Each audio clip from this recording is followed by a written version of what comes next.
Welcome into one of the most highly anticipated games of this tournament. The Walters State Senators facing off against the Chattanooga State Tigers. Two teams. The number 3 seed is out. The 2 seed is still in it in the losers bracket, but the number 1 seed has hardly any higher seeded challenge facing ahead. Spencer Thompson and Austin Ray bringing you the action here from Columbia, Tennessee, and the number 1 pitcher, it's time for us to finally see him. Alex Haynes, 121 ERA, 90 strikeouts, 21 walks in 6 full games pitched on 67 innings, facing off against Sean Chile here for the 0-2. And my goodness, what a game we have ahead of us to see the star pitcher for Walters on their potential championship run. Yeah, definitely. He's got a 1.21 ERA, a phenomenal ERA that any player in any position can have. Only giving up 1 home run and had a total of 90 strikeouts, and I would not be shocked if we could see him hit 100 tonight. Really, he's going to be producing a lot of high-heating fastballs, and he's going to be throwing them up to where a lot of hitters are going to be chasing after him, and that's probably what he's going to be wanting, especially within this tournament right here. And there's the first strikeout for Haynes.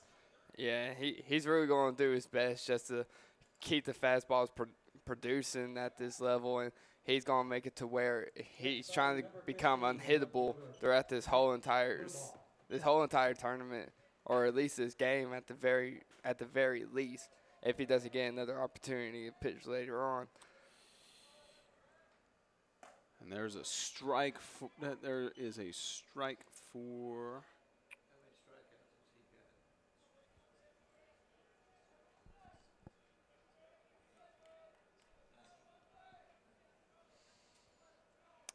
It's a strike for Nick Blubaugh, who had a fantastic game against the Columbia State Chargers yesterday morning. And with the stats updated through yesterday's game, a 3.65 ERA. Both teams have their stats updated, so we have their most up-to-date results. We can also look at the individual game stats going into this for the playoffs. And it's a 1-2 count right now.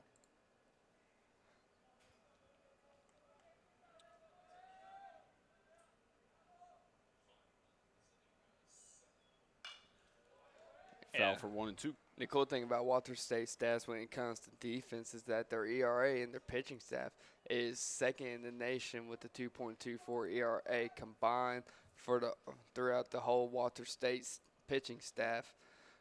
We're really going to see we're going to try and see a whole bunch of strikeouts, and if one of the players can get a really good hit, they're not going to really do much for it too, just because it's going to be a high velocity fastball, and that they're also going to be seeing a little bit of Haynes breaking ball pitches, so he's going to be producing those a lot more throughout these games, not while he's starting up right here. He's going to get a comfortable setting in, and he's going to make it to where these hitters are going to be working harder than the pitchers, just so that he can be able to get comfortable up there, and then he can relax and start focusing on those breaking ball pitches.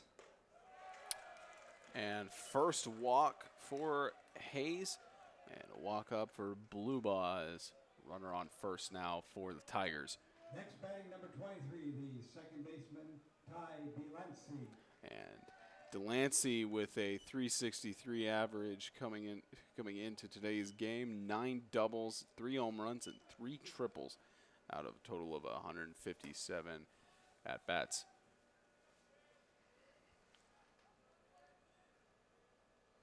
He's going to have a struggle here against Hayes. Strike 1.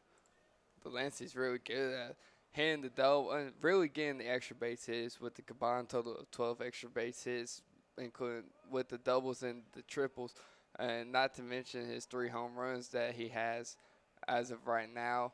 So he's good at producing a big hit, and he can really drive a ball if he can. And the best part about hitting off of a fast pitcher is that usually if you catch up to it, then it can go a lot further than what you expect. So really this Chattanooga State team is really just going to be trying to catch up to them. And if they catch up to them at a decent time, then just be ready to watch some big hits going on, line drives, and even the possibility of a couple home runs.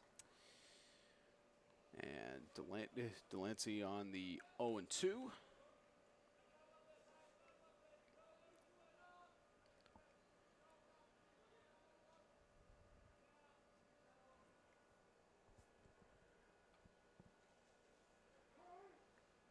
Hayes with the high pitch. Looked like he was aiming towards us. 1-2. I think he may have said something he didn't like, Austin.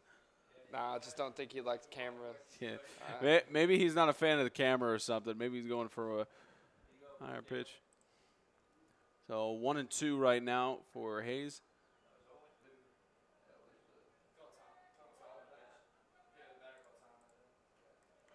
Batter called time, so no pitch counted. Here's the 0-2. Struck him out. To make that 2 strikeouts, but 1 man on base for the Tigers. Now batting number 31, the shortstop, Noah Fitzgerald.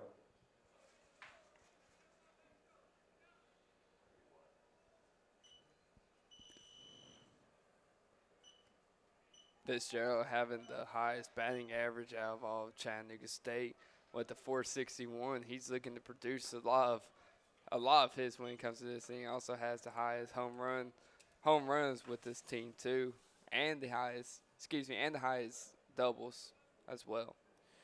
And Fitzgerald yesterday against the Chargers, he had 3 at-bats, 2 runs and 2 hits. Got walked once and got a run batted in. So helped the Tigers to win against the Columbia State Chargers in the first round of the winners bracket. Now 2 outs at the start of the game. 0-1. Gets a hit to right field, right in between the 8-9. And run to second. They're going to keep him safe on third.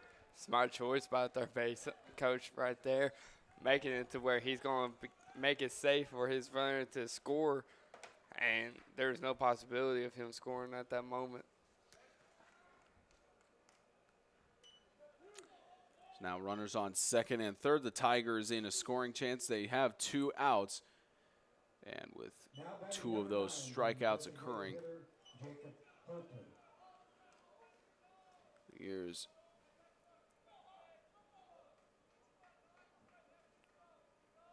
Here is Jacob Holton with a 403 average. And he has 32 RBIs total with 14 doubles. Expect something going towards the outfield here.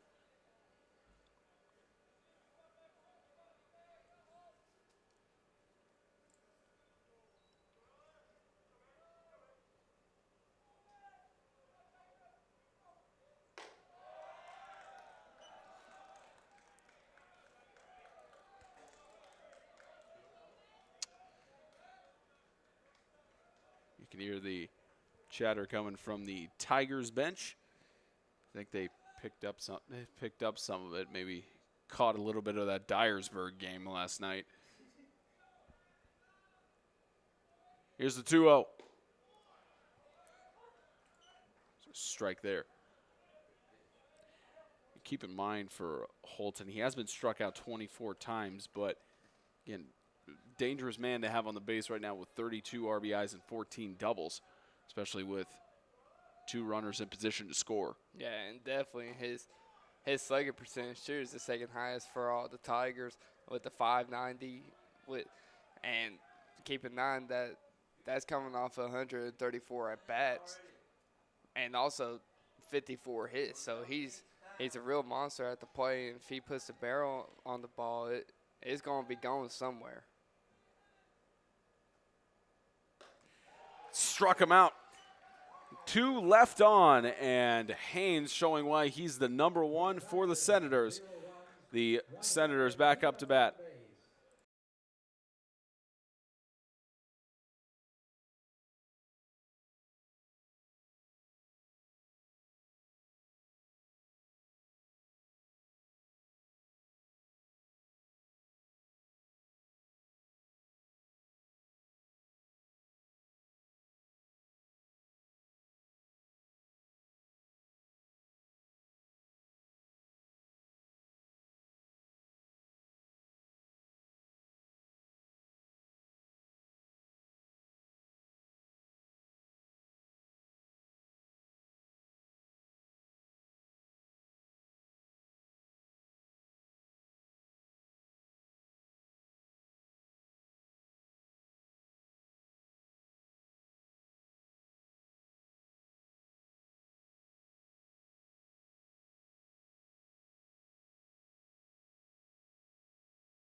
Bottom of the first, Walker, the starting pitcher for the Tigers, a 3.56 ERA through today.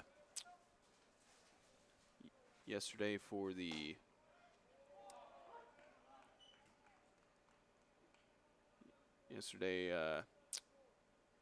Walker did not pitch at all. They just put in their secondary guys, Nunn, Hartley, and Fitzgerald. And there's a hit right to the second baseman. Muffs the catch and toss over. Can't get it over in time. Safe on first. That's an error given to the Tigers and safe on first.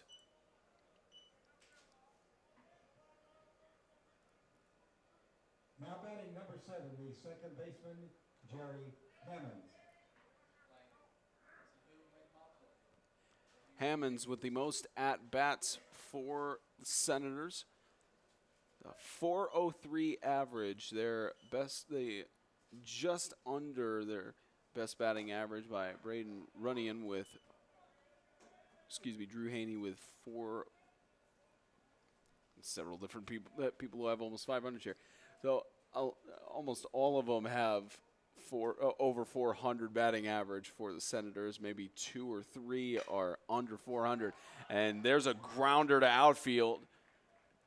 And runner on first and second. And this is a strategy we talked about in yesterday's game against the Pioneers, that the Senators very much like to hit it towards the outfield. They're not as huge about doing short stuff or doing bunts or anything. They like to swing for the outfield and get people on base as fast as possible. Yeah, they definitely do, and that's why they're 8th in the nation when it comes to slugging percentages. All combined, they got 566 slugging percentage. So really, their main focus is always getting at least a line drive in the outfield, and if they get a home run, then that's a bonus right there. But this is not a really big bunting team. They're more on the lines of just trying to get the ball outside the infield, and they keep scoring runs as best as they can. Now facing off against Bryce Hodge with a 399 average. Just there's so many double-digit stats for him. As a diving catch by the shortstop, tag second, toss over. Did he get it in time? Out at second, double play. Wow. A diving 6 unassisted 3 play. So they do have a runner on third with a chance to score here. Number 29, the designated hitter. And DH is Braden Combs, who has DH 16 doubles and 168 at-bats. So you could say this about almost everybody on the Senators. They all have the capability of getting base hits here. Yeah, they do, and if they don't, then they're always finding a way to at least move up the runner, just like they did right there. It costed them 2 outs, but they got the runner in the scoring position, and they got Braden Combs that has the most home runs up right now with 13 home runs, so he's going to be a big factor into this. Grounder, third baseman catches it, toss over to first and out. Shutout first inning for both teams heading to the second, tied at 0.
Start of the second inning. Leading off for the Tigers, number 21, the And you third get to baseman, see Bass more of Cooper.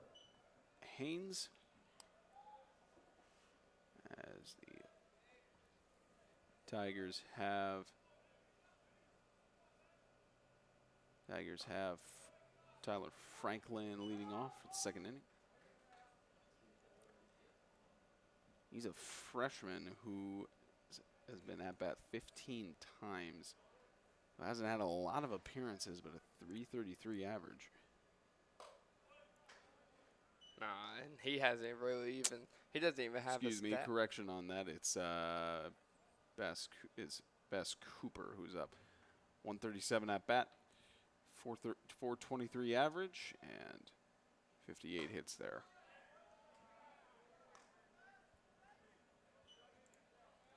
Well, that's a different story. He's already had 2 home runs and he has 14 doubles. Yeah, completely different story there. Just missing. Sometimes you can miss the numbers on the press box perspective here. 2-1.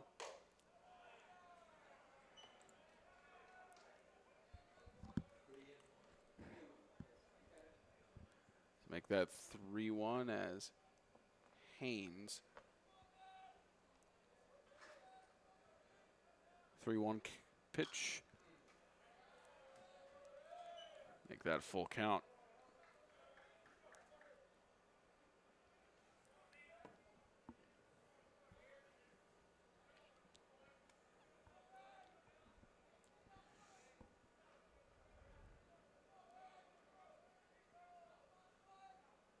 Full count. They send him to first with a walk. Walk number 2, strikeout number 2 for Haynes. Now batting number 10, the right fielder. You know, it's kind of cool watching this game as it is because this is almost like a championship game for the both of them just because they're playing both of their aces who are actually throwing really hard, close 90 if not really close to 90 miles an hour, and they're over here going to be competing. They're going to be swinging hard, and I guarantee you a lot of them are going to be swinging towards the fence too. And a quick base visit. Quick visit to the mound by the Tigers coach Dennis. Quick regroup.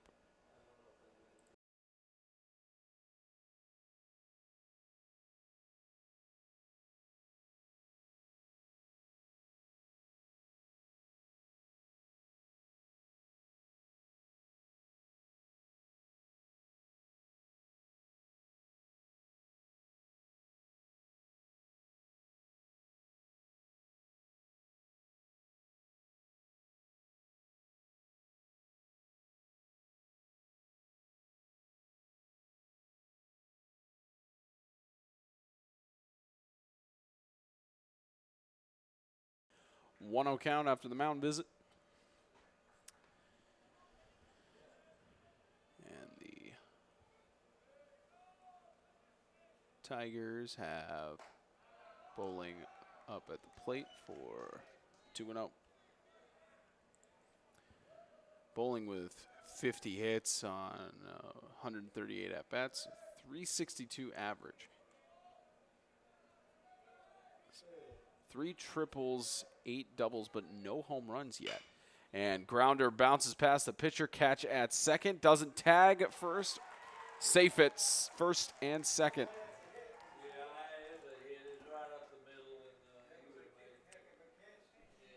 And safe at first and second. The Tigers in potential scoring chance again. 0 outs already.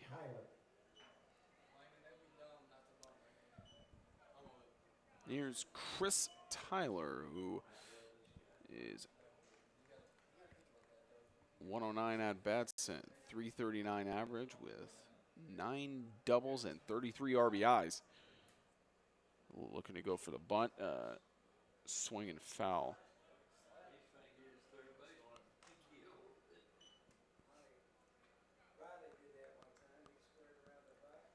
Spencer, whenever I played ball and I was playing third base, that was always the scariest thing right there is when you're a third baseman having to run up on the bunt, and next thing you know that batter is about to swing, and now you're just on the verge of what's going to happen.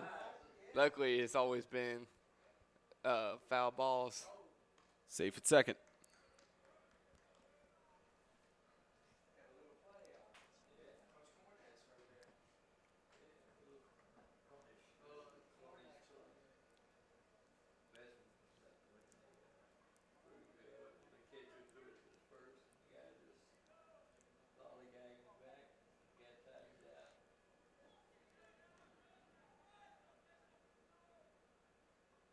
Here's the 0-1. Hit him, and bases are loaded.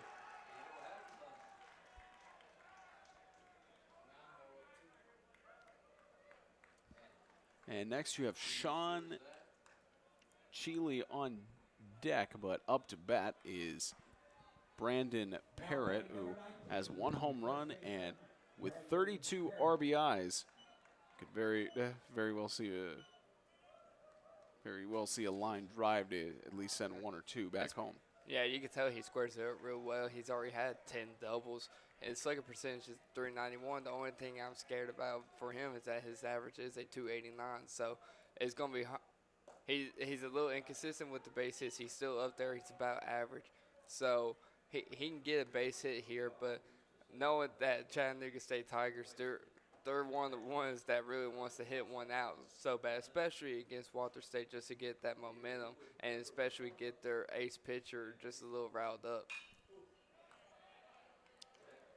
Faces an 0-2, but still not a single out in the inning, so a lot of leeway for the Tigers to work with to try and get some more, get a first run.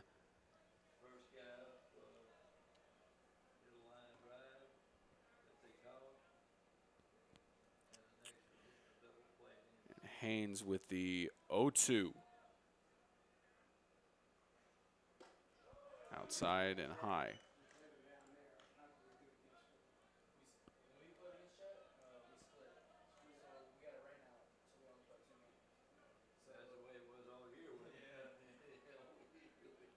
Nobody got a full season then. Nobody got. We played them 3 times. Here's the 1-2. Sent to left center field. The Tigers are going to score first as it's back at the wall. 2 runs. How about 3? 3-0 Chattanooga. Like I said, that double really helps. He knows how to square them up, and he just picked up his 11th double plus 3 RBIs, so make that 35 RBIs for Parrott this season. Let's see if we can get the replay to work this time.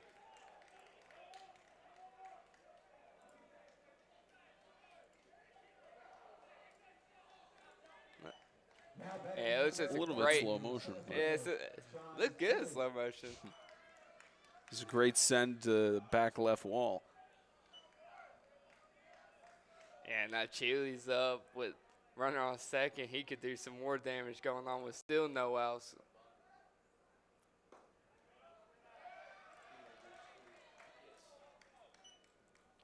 It's 1-0.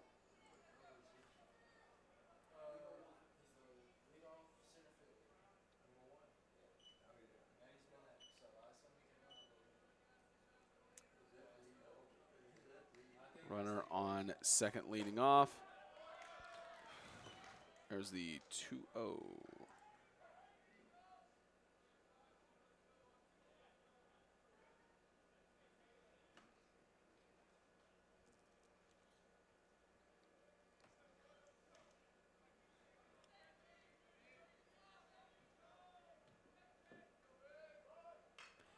Oh, High no. bunt there, going foul and caught. Toss back to second. And he got, oh. Safe. So the first out of the inning.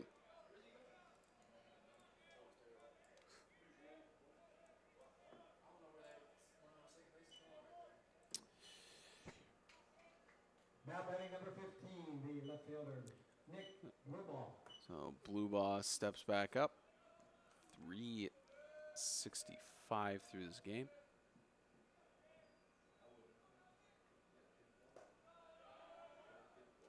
And Blue Ball with 2 hits and a run in yesterday morning's game.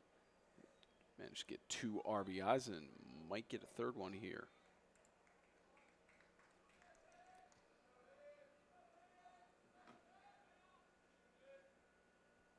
Lead off on second.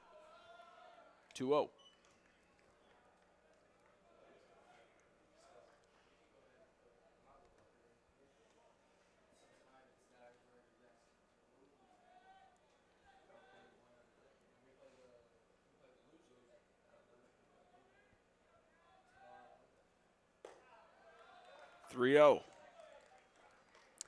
Blue Ball's been walked 34 times, so he's at least been walked more than he's been struck out. But can imagine that Blue Ball facing off against a great pitcher like Haynes, he wants to get a piece of it.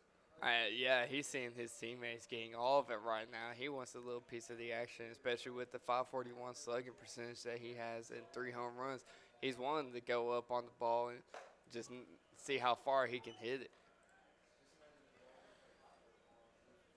Doesn't take a swing on that strike.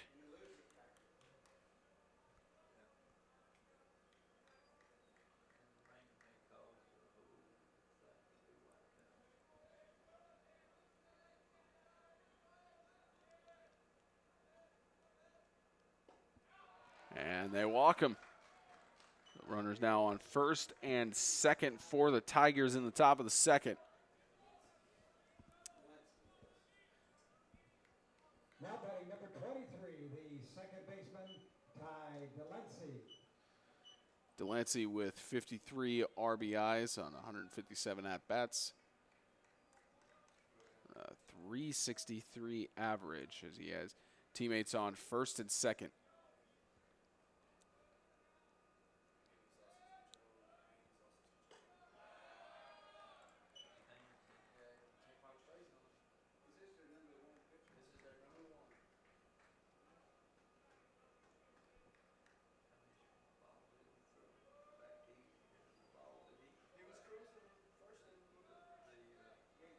Hayes with 1-0.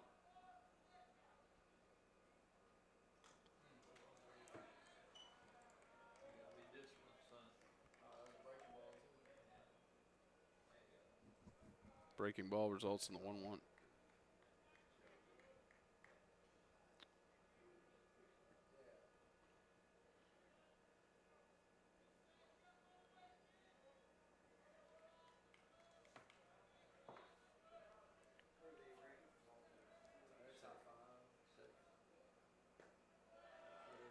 Two one.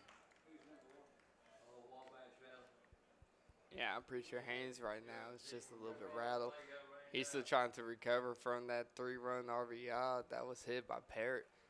And he's going to be doing his best just to try and get back into his zone and not let that get to him.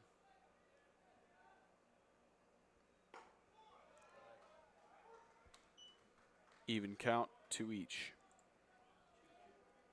It's just 1 out for the Tigers, but already a fantastic inning for them and a great start. But the Tigers know fully well that it's not that it's far from over just because they have 3 runs. And strikeout.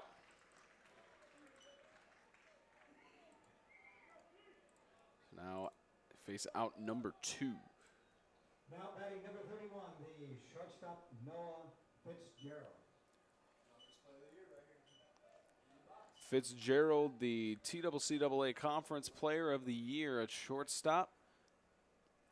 So 461 average, highest of the Tigers, with 71 hits on 154 appearances. Swing and a miss there. Yeah, he's got amazing bat speed, as you can just tell. Even though he swung and missed, he definitely is already caught up to the ball, and he wants to really put one over, just like the rest of his teammates. Faces the 0-1.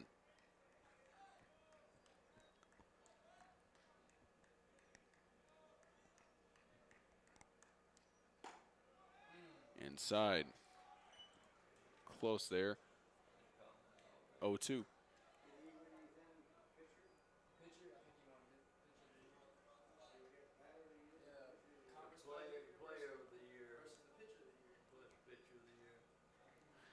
Conference Player of the Year versus Alex Haynes, the Pitcher of the Year, on 0-2.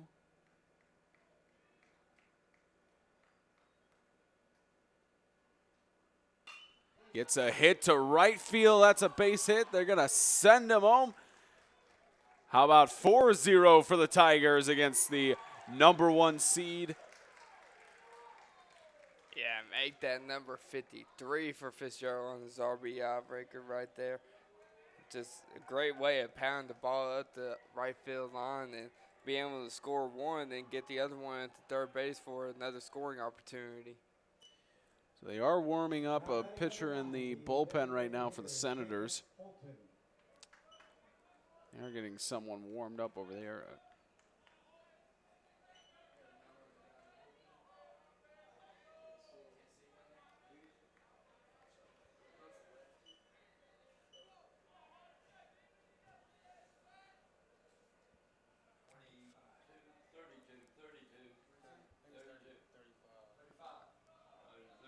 Yeah, the pitcher in the bullpen right now is number 35, Blake Petty.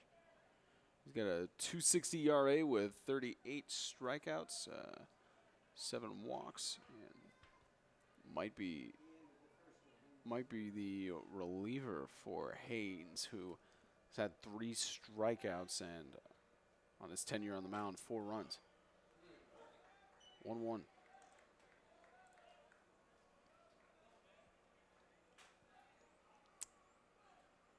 As Jacob Holton tries to increase his batting average, already sits at 403. Grounder to the second baseman and toss to second. That'll end the inning, but the Tigers come out swinging 4-0 heading into the bottom of the second.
Braden Runyon with the best batting average of the Senators at 411.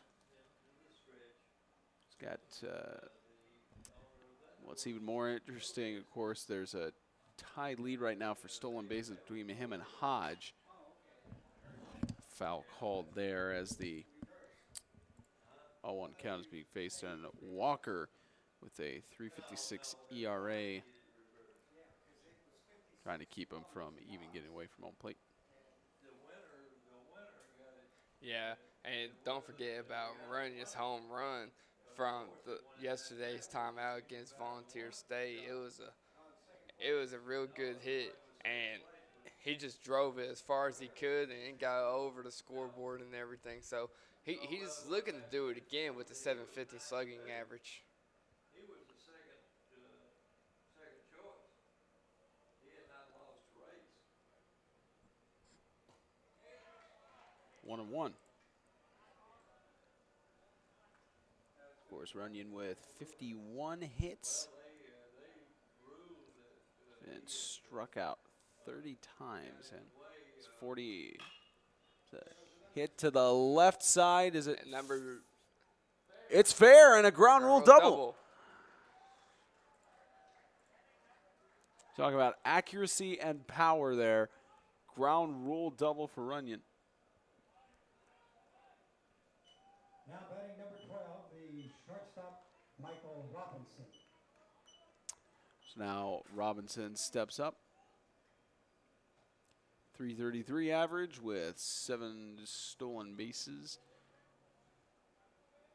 And with his 42 RBIs, we could see a dangerous hit coming up for the Senators.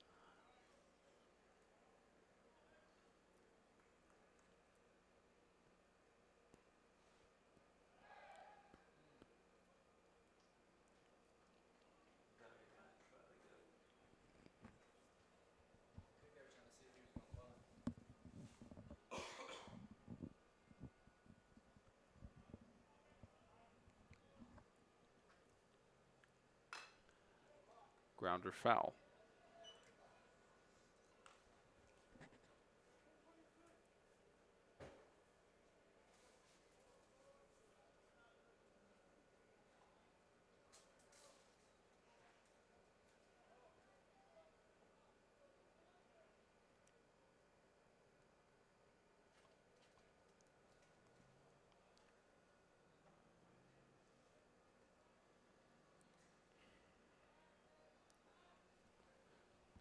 Oh, and 1 in the bottom of the second.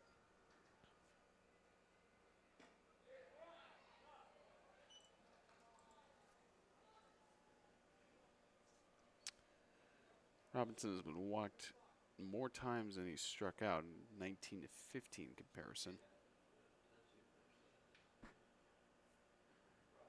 But again, 42 RBIs for Robinson. So grounder, sliding catch made by the second baseman. Toss over to first. Out.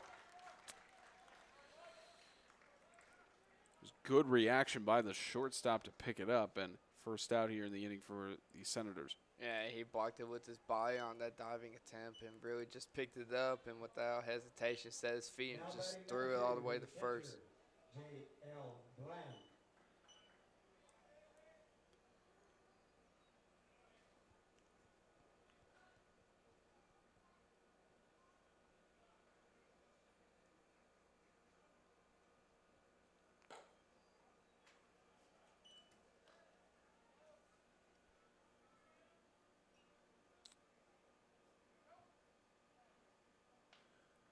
Now J.L. Bland with 110 at-bats, 327 average. Faces a 2-0 count. He's got a runner on third, so the Senators can get a score here. And Bland with 26 RBIs, 8 doubles. Gets a hit to deep left field. And that's caught, and a run for home. The Senators get their first run of the game.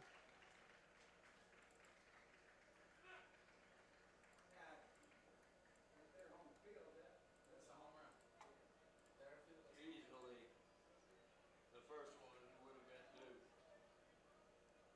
Now batting number 25, the left fielder, Mason Streeter.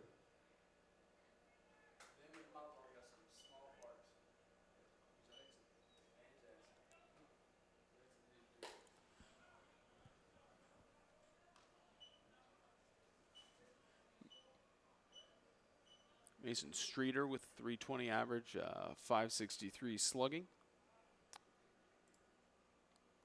1-0 here. 1-1.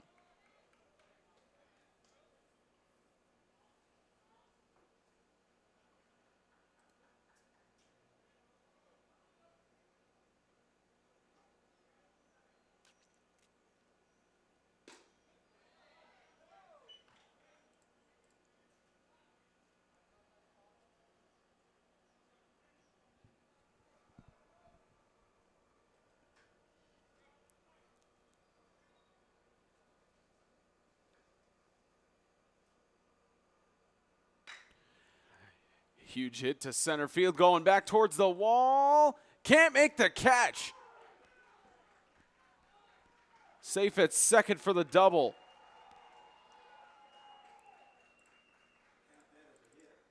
Brilliant hit by Mason Streeter. Get it back towards the wall. And now on second base. Yeah, center fielder thought that it was probably going to be a home run if anything, and then saw that it was coming up short and just misjumped the ball and ended up missing it off his glove and falling down in the process, making an easy double for the run to get on and to even almost had an opportunity to maybe go third, depending on if he would have ran just a little bit harder or not.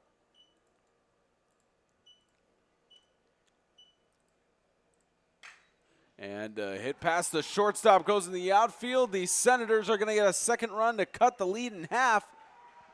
Safe on first. The nice base hit by Xavier Arnett.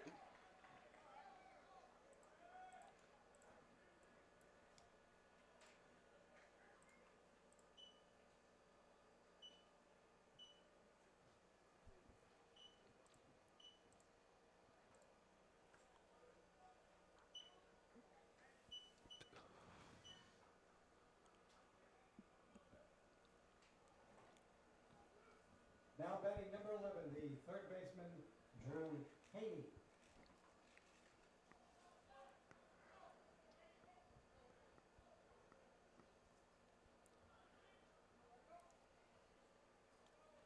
Haney with a 303 average and 9 doubles with 2 home runs.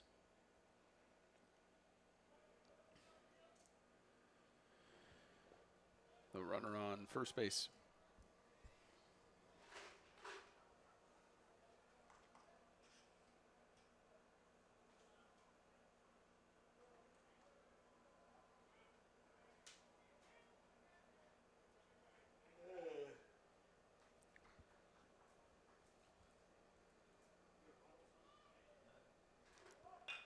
Bunt down the third base line. Safe at first and second.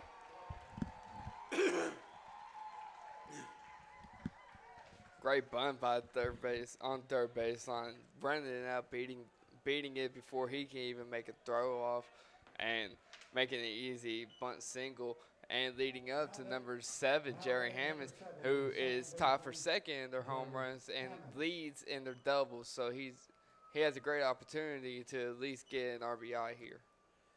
Quick mound visit for Coach Shelton. And they're not going to make a change at the moment. Just trying to make sure that his pitcher, Brandon Walker, has his focus on. And Hammonds with a 403 average.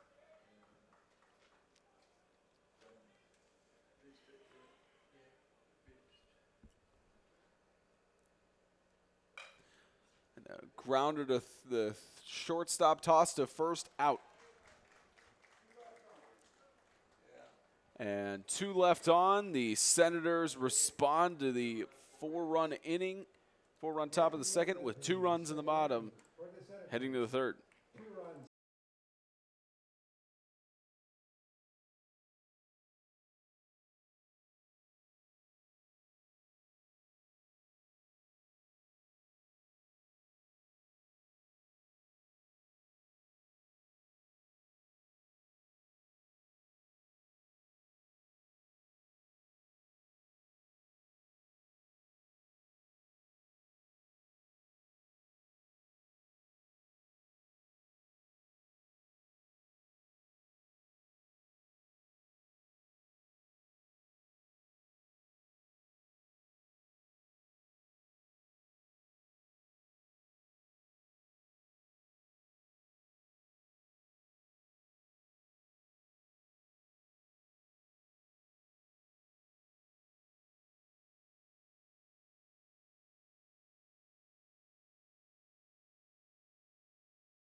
Haynes up to bat for the Tigers. Excuse me, Cooper up to bat against Haynes. Cooper with a .423 average and 14 doubles.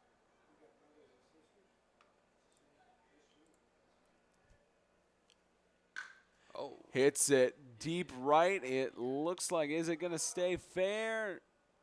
Nope, heads out, but he catches it off the wall. He caught it too.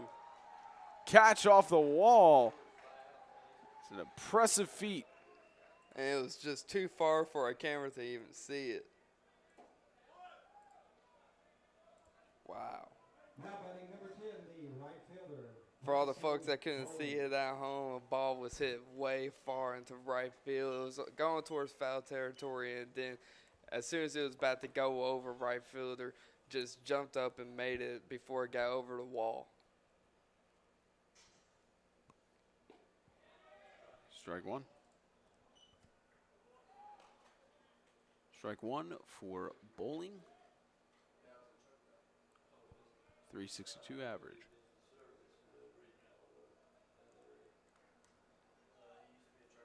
He's got 3 triples and 8 doubles. The Tigers try to respond to those 2 runs half an inning ago.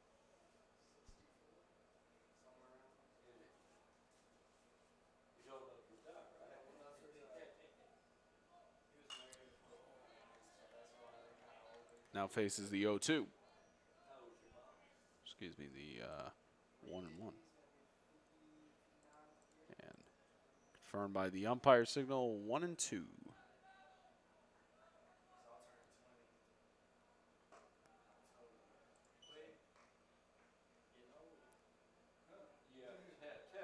Tell us about it, right, Mr. King? Yeah, Mr. King. Yeah. He's 72, I'm 76. And toss to third. That's the strikeout, makes 2 outs on the inning. Number 18, the catcher, Chris Tyler.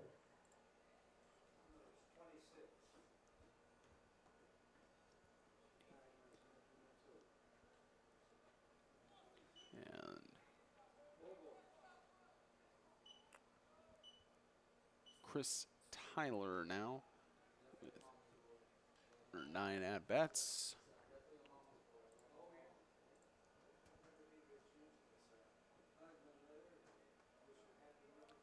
With 2 home runs and a .339 average. Hits it right field foul.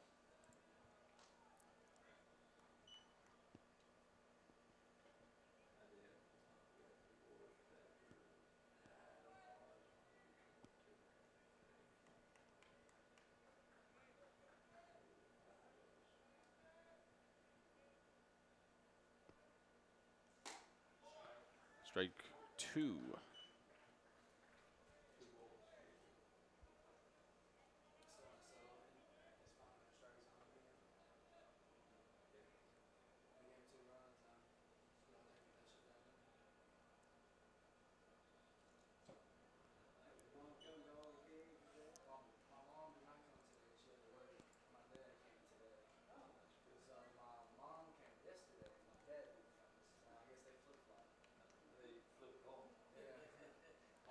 Two and two.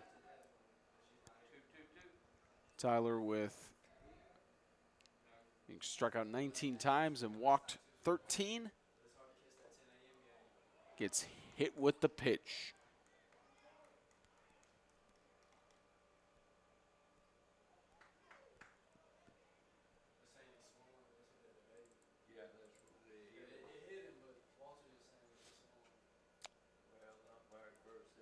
And discussion with.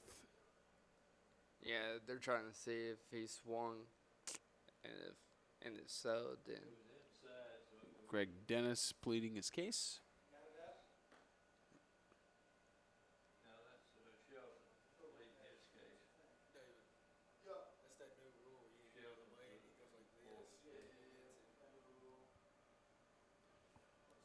excuse me, actually David Shelton of Walters pleading this case with the umpire, and looks like the call is going to stand. Safe on first.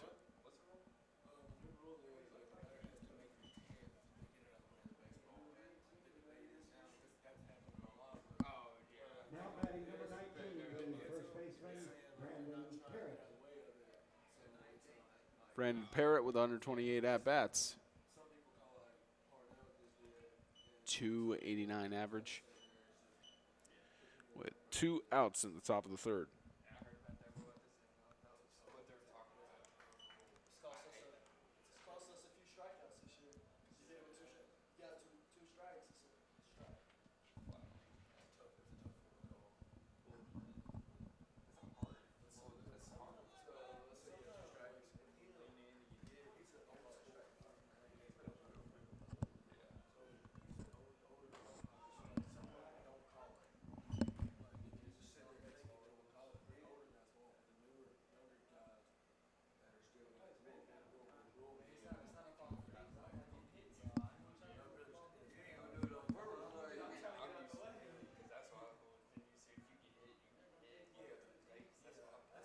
Wild pitch, safe on first.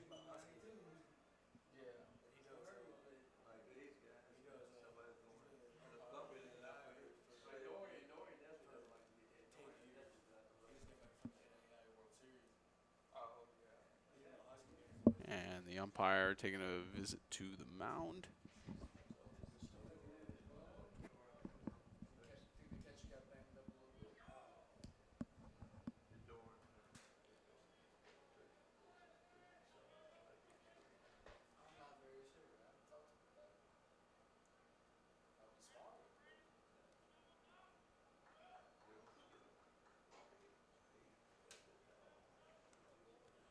Two and one.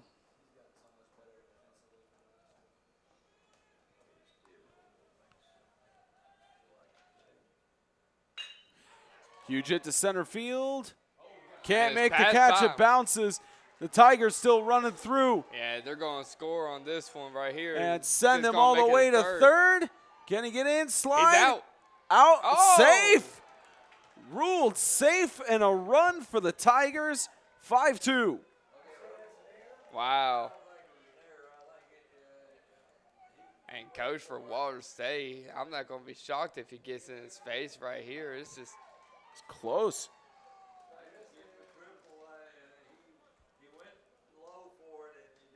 So now 5-2 the score. The Tigers lead it by 3.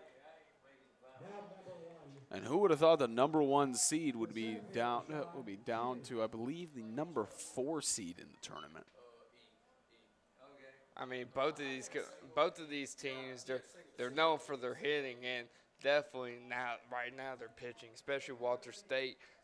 They're having a tough time with their pitching at the moment right now, and he's already led up 5 runs, and just kind of hurts him a lot worse that his players in the outfield and in the infield aren't helping him out with the errors.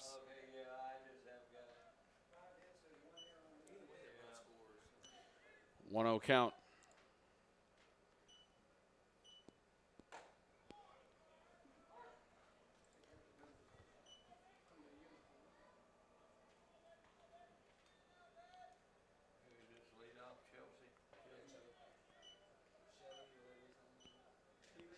Lead off on third, and a chance for the Tigers to get another run after the triple, and deep hit to center. And catch made. So that'll end the batting inning for the Tigers. They get another run, 5-2.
Bottom of the third, 5-2. The Senators looking to respond after the run in top of the inning.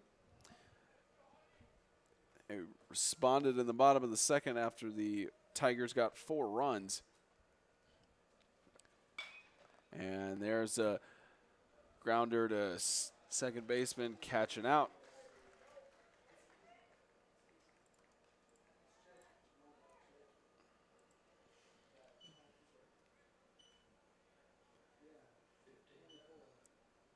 And both teams pitching their number 1 guys. Now batting number 29, the designated hitter, Braden Combs.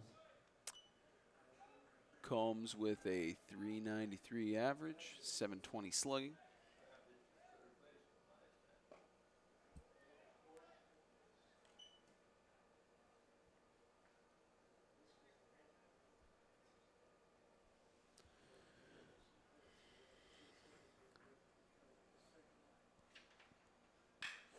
Cracks right past the pitcher to center field, and it's a base hit for the Senators.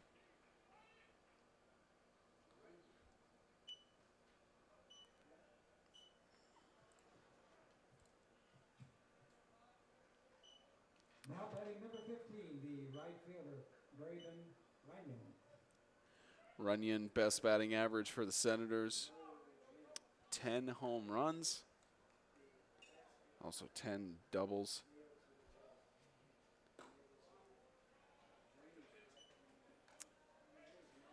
And 6 stolen bases without getting caught at all. This is a 1-0 count against Walker.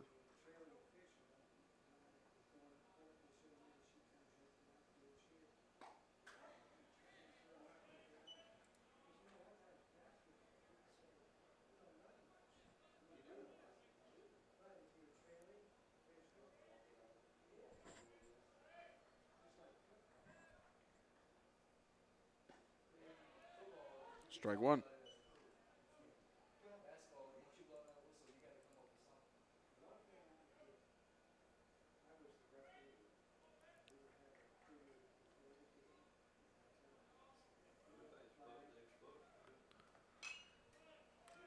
Even count.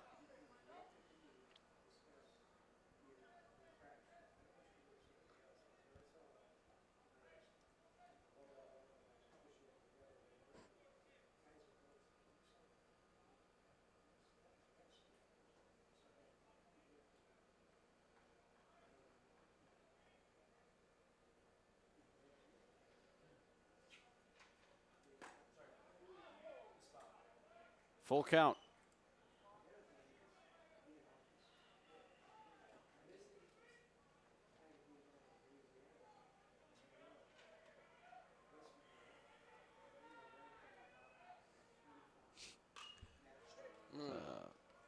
Foul.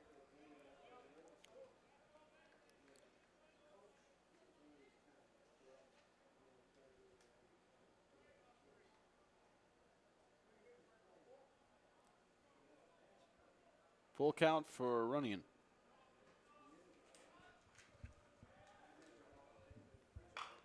Gets a grounder, shortstop. Can't make the catch. Safe on first and second.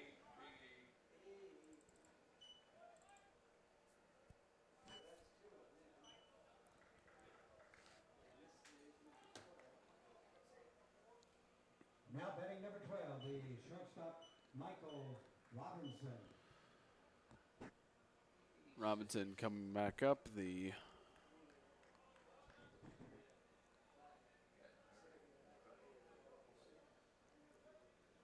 has 42 RBIs and a potential to put a man on third base. And hits it deep right. And slide can't make the catch. They're going to send him all the way home, and deep toss. The Senators get run number 3 and runners on second and third. Yeah, just shot it up the right field line, almost like it was just a little blooper, but a great attempt from the right fielder, putting his body down and trying to make the catch, but just couldn't get there fast enough and ended up only having one run scored on them, which isn't that bad when you're already up 5-2, but now 5-3. The only big problem about all this is that you got Bland coming up, JL Bland, and he's he's a high RBI hitter. Got 26 RBIs out of 110 at bats. 464 on base percentage. Faces the 0-1.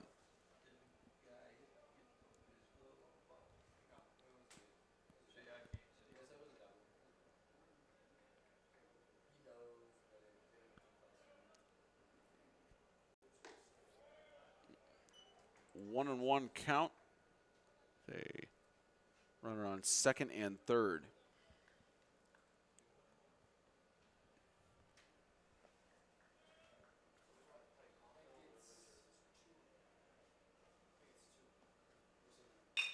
Grounder gets past the pitcher. That's the second baseman, shortstop, run 4. How about tying run 5?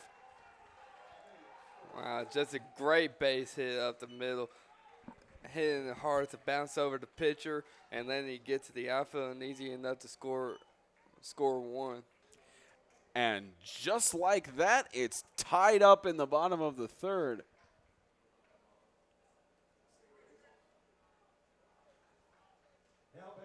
And Chattanooga's not even thinking about taking him out yet. They don't have anybody in the bullpen, so they're going to see how much he can take until he starts doing a lot worse. Until he starts doing a lot worse, they're not going to pull him out. If you didn't already have enough reason for the Senators to be #1 seed, there's your proof. Yeah, they're good at coming back on huge deficits. They can really hit hard, and they can really make it a struggle for the other teams just trying to keep up. Once they get that momentum, it's almost unbreakable. So a runner on first here. Streeter. Wild pitch, 2-0.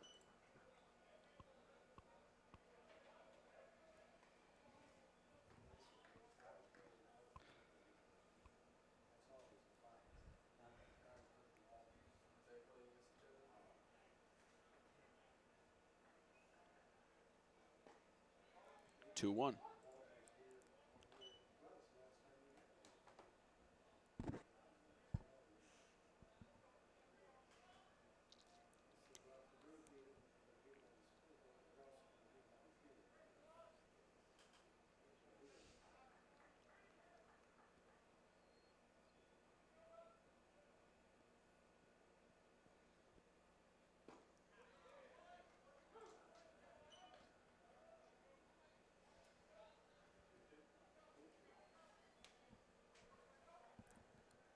Streeter with a 320 average, 33 RBIs, 10 doubles.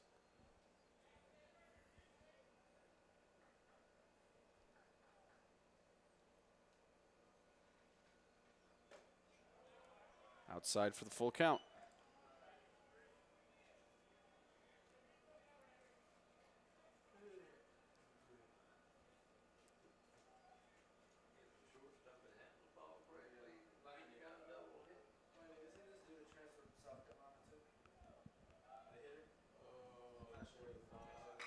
Gets a hit to right field.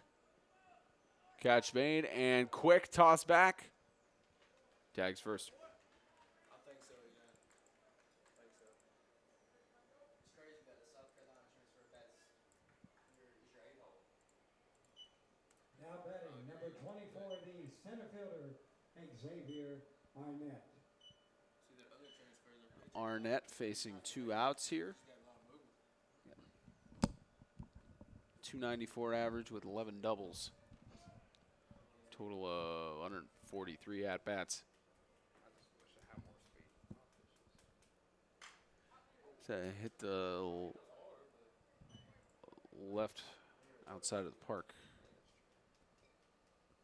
0-1.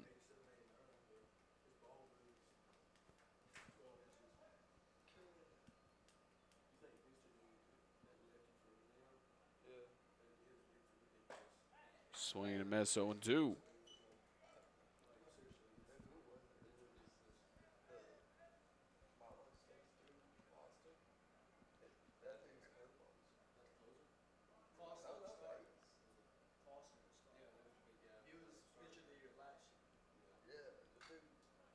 Got a piece of that to prevent the strikeout.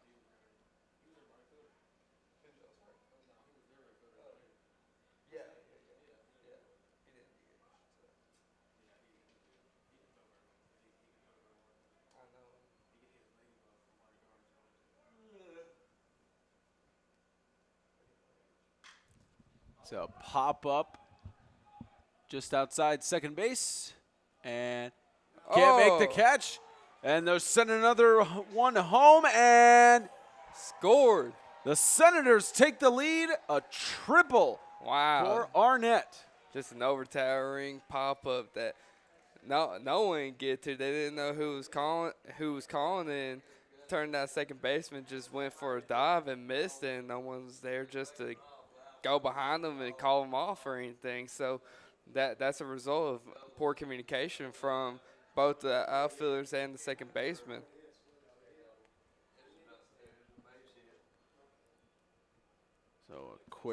So a visit to the mound. I believe they're going to make close to making the pitching change. Not quite yet. Nobody in the bullpen at the moment. And discussion with the coach of the umpire. Probably what they're talking about now is the amount of visits.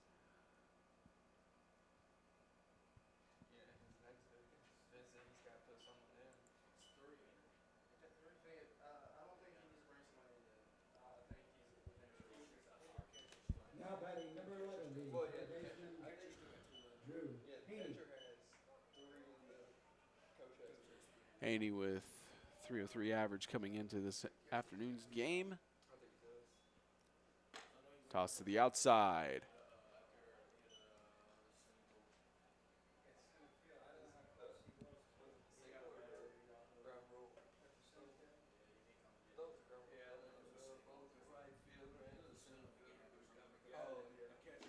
Swing and a miss.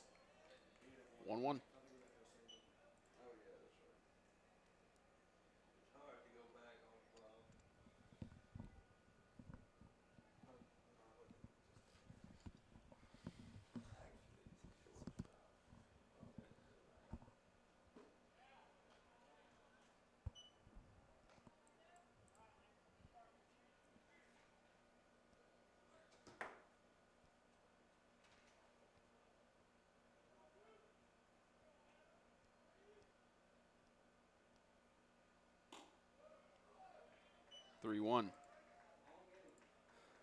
Yeah, as you can tell that the pitcher's really not even happy right now. Walker is really just overpowering it in there, and I'm pretty sure he's trying to let out a little bit of frustration and not really worried about the strikes when he should just be calming down, just trying to place the ball where he needs to.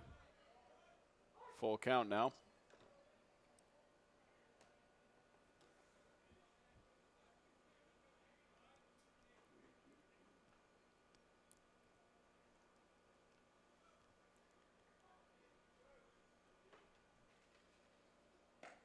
Swing and a miss to strike out, and that's the end of the inning. The Senators respond with 4 runs to take the lead, 6-5.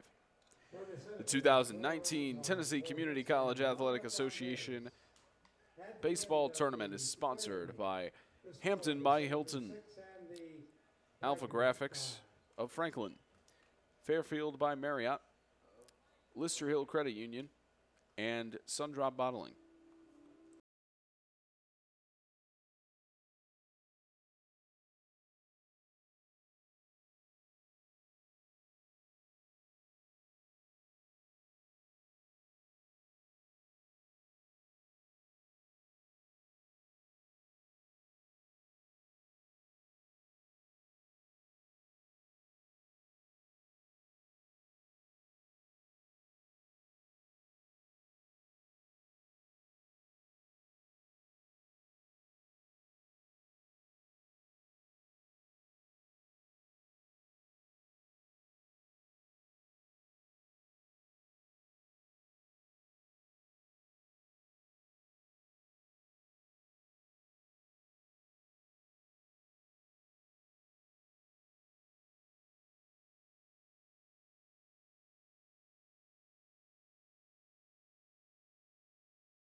Top of the 4th inning here at Columbia State Community College's Dave Hall Field in Columbia, Tennessee.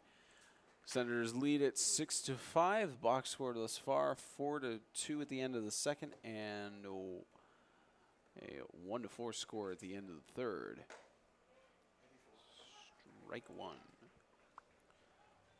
Spencer Thompson and Austin Ray bringing you every game of this 2019 tournament. And now, aside from the game we got coming tonight at 7:30, Austin, this is one of the games we're really wanting to see because whoever comes out of these two games in the winner's bracket, it's going to be one heck of a matchup tomorrow in the winner's bracket. Yeah, it definitely is, and that's either because you got two teams right here that are phenomenal at pitching. You got two high-speed pitchers that started off this game. As it goes foul. Yeah, you got two high-speed pitchers that started off this game, and as you can tell right now from the hitting aspect, they're really producing a lot of hits, and they're starting to come out with a whole bunch of runs. Whereas you got Dyersburg and Jackson State that could both potentially be in the winner's bracket tomorrow after the 7:30 game tonight. It's just really going to affect on how it's going to be compatible with the other teams because Dyersburg and Jackson State are two actually really good hitting teams. And so it's just one of those things where you're just going to have to find a good matchup from their pitchers to match up against their hitting and also find the right order of the lineup that you want to face against their type of pitchers too, because it's a deep hit to center field. Catch made, first out. Because Walter State, they're leading in the nation for quite a few stuff, and a lot of that stuff is both hitting and pitching. And so that includes Chattanooga State, that also leads a few things around the nation too. That's just going to bring the entirety of the game to a standstill when there is a mismatch of who's facing who. If a good pitcher facing a bad hitter, it's just going to make it a lot more difficult for the team with the bad hitter. So you just got to try and figure out how you want to play it off when this game comes. So 0-1 count, and the Senators took out their starting pitcher Haynes and put in Blake Petty with a 2.60 ERA, 38 strikeouts, and 7 walks in 16 appearances. He has not played a full game yet. He's been in 24 innings. Count 2-1. 84, 86 fastball, 75 curve.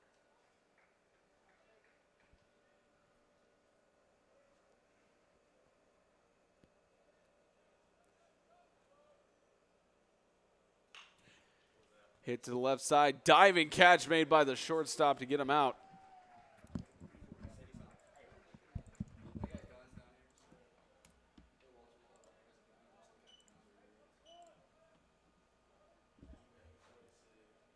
Now batting number 31, the shortstop, Noah Fitzgerald.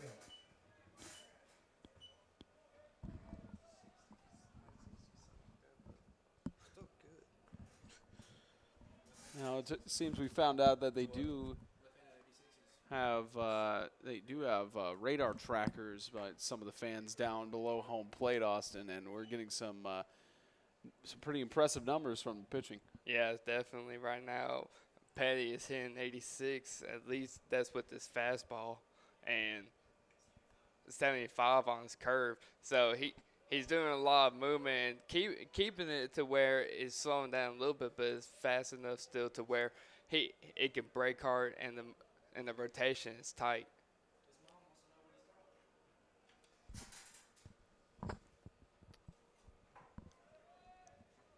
Here's the 0-2.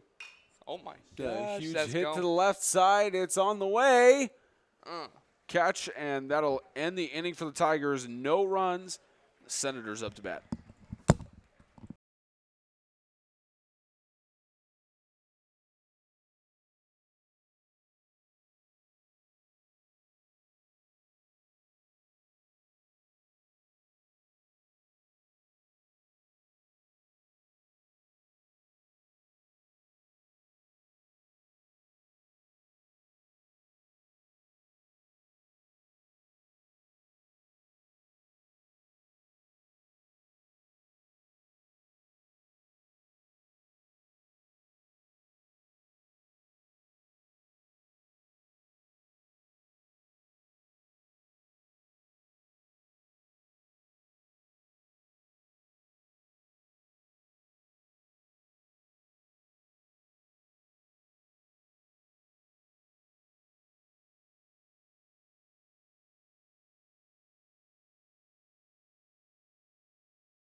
New pitcher in for the Chattanooga Tigers. It's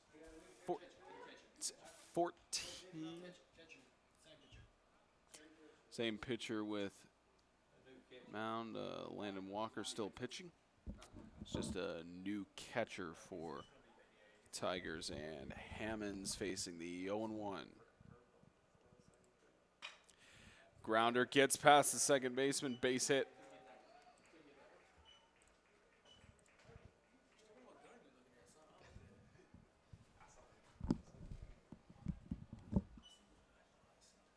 Now batting number 13, the first baseman, Bryce Hodge. Hodge with a 399 average.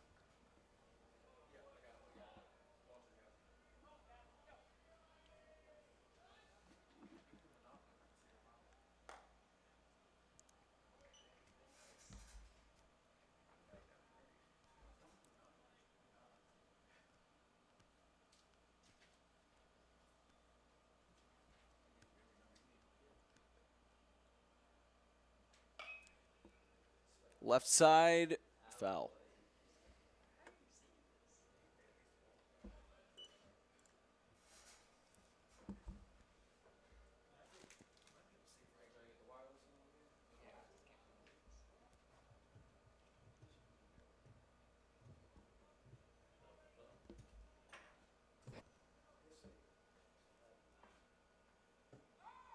Safe at first. 1-on-1 count. Hodge with 11 home runs and 14 doubles. He's got a runner on first.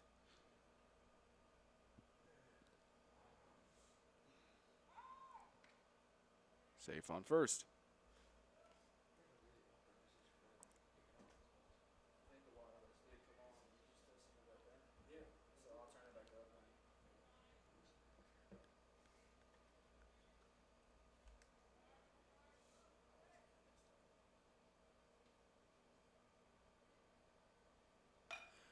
Bunt just inside. Safe on first and second. 85 mph on that pitch.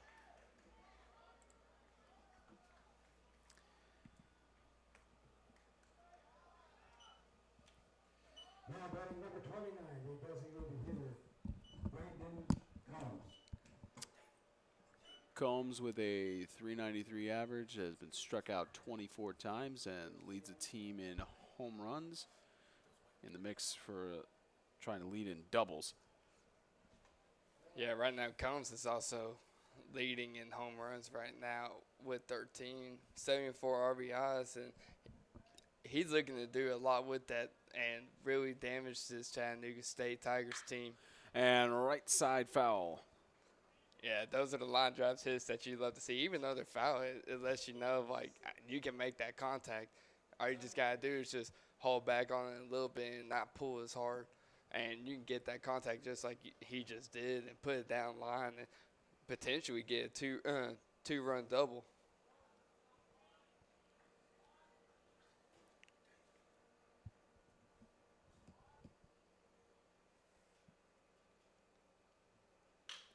Grounder, first base. Toss over to second, slide in and hit the player. Safe. Bases loaded. We had that happen in the Motlow State game earlier where the catcher threw a ball towards the player, hit him, and was ruled out. And in this case, ruled safe. Yeah. The reason why he was ruled out, and really he shouldn't have been ruled out, because the rule for that is that if he's still within the base path, which is for first base, is in between the two white lines over to the right, he is mandatory to stay there, and if he gets outside and then he gets hit by a pitch, then he will be out. But by the time he got hit by the throw going to first, he should have been safe, but the umpire misread the call, so they called him out. But that's the same thing that happened over going to second. He got hit by a pitch, but luckily he was still in the base path, and so that they knew that now, and so they called him safe.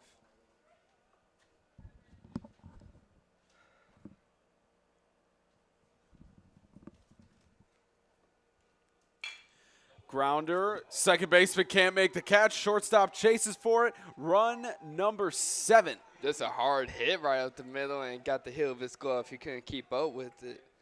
He saw a little smoke coming out of that ball from the ground.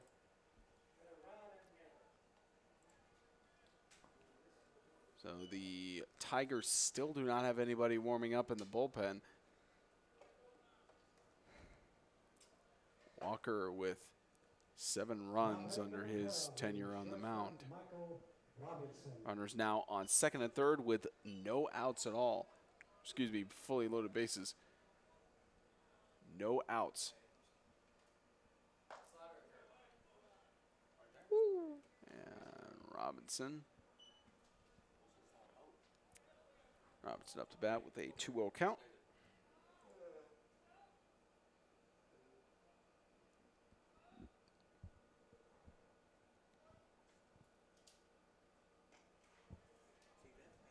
Three 0.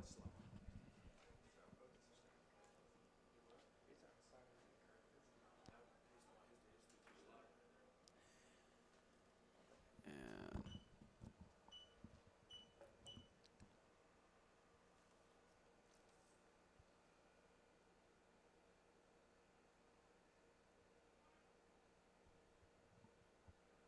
3-0. And 3-0 count. Spencer, we've been reading these pitches from Walker so far, and he's been hitting 88 and topping out 91 on his fastball, and his curveball has been consistent with 76. So he can really change the speeds on his pitches and is actually able to place them whenever he can. Whenever he's comfortable with them, he can place them. And run number 8 off of a walk. So now the Senators lead by 3. They were down by 3 at the, actually down by, looks like 4 at the start of the second. Down by 2 and then down by 3 in the third, and have made a comeback to take the lead by 3. No outs yet in the bottom of the 4th. And Chattanooga State's got someone in the bullpen right now. Is number 27. That is Zach Mann. Zach Mann on his stat lines, 3.64 ERA with 47 strikeouts and 20 walks. Not played a full game, made 13 appearances and 32 innings pitched. So it looks like they're finally going to give relief to Walker in a little bit. And there's a hit past Walker going to center field. And how about runs 9 and 10? The Senators have a 5-run lead, and I think about now would be the safe time to make the change. I don't think right now they're gonna make the change, and that's just because they just got Mann out there, so they got to give him a little bit of time to warm up, and plus the coach still only has one more time to go out there before he can pull someone, but the catcher can go out there and give his composure. He still has 2 more times that he can go out to his pitcher and just try and calm him down. Streeter, 320 average, and has a runner on first and second, still no outs.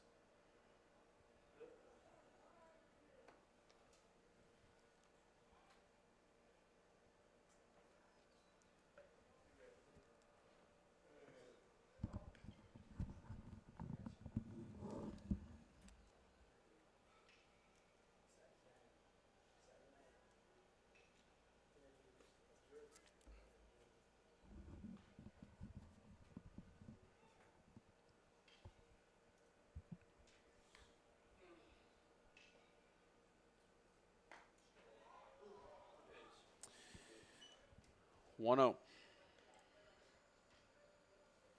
Streeter with 33 RBIs. He's got a runner on first and second, 2 doubles, 3 triples, and 5 home runs. Senators just trying to get the score increased even more.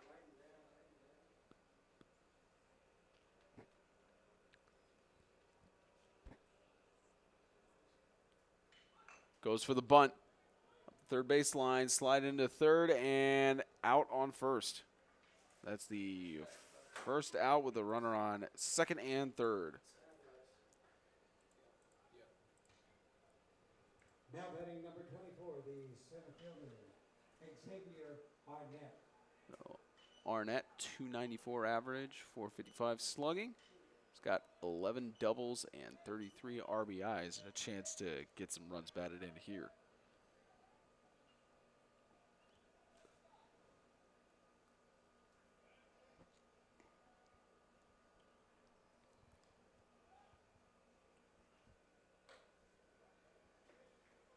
One zero.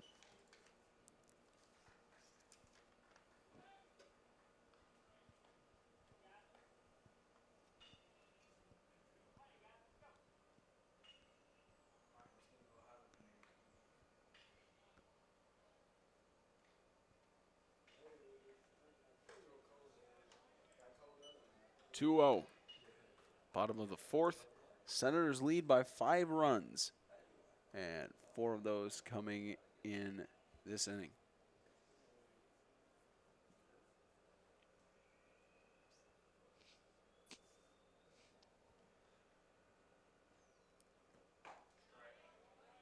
Strike one.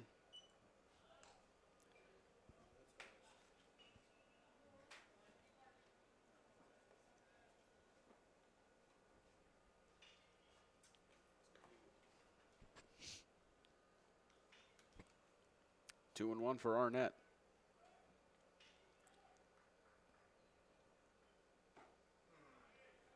Three one.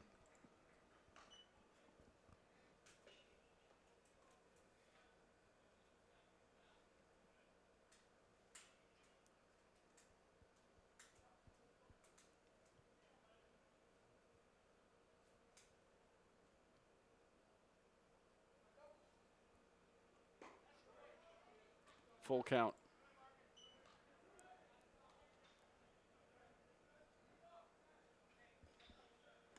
Arnett's usually good in these situations right here.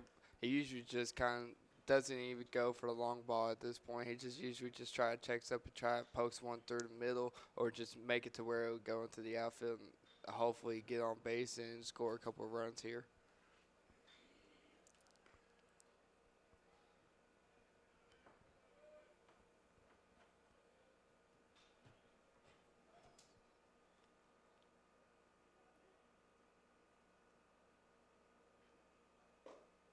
Low pitch and walk for the loaded bases.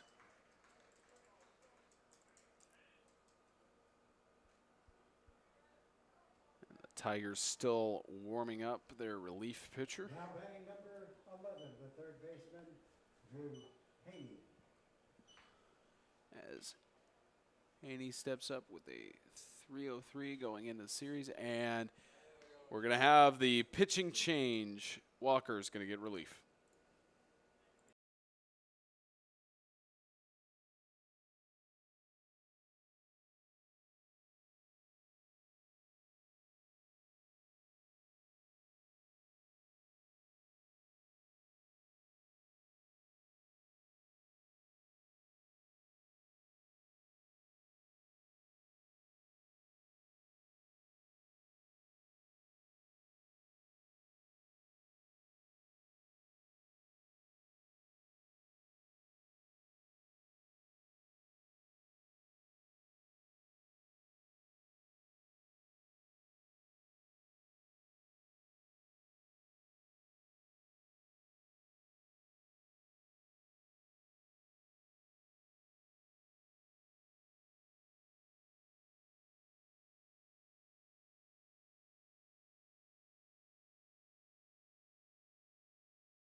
So the pitching change has finally occurred. Zach Mann in for the Tigers with a 3.64 ERA, 47 strikeouts, 20 walks, and 13 appearances.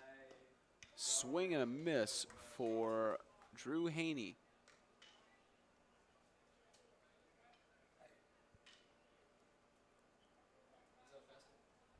Now on the 0-1.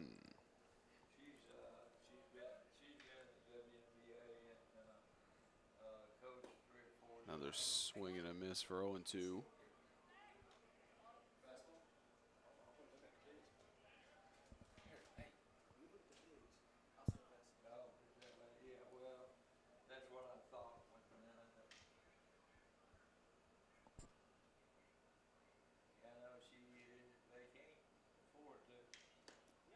And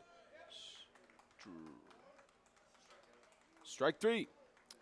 Waiting for a signal from the ump, but strike three, out number 2.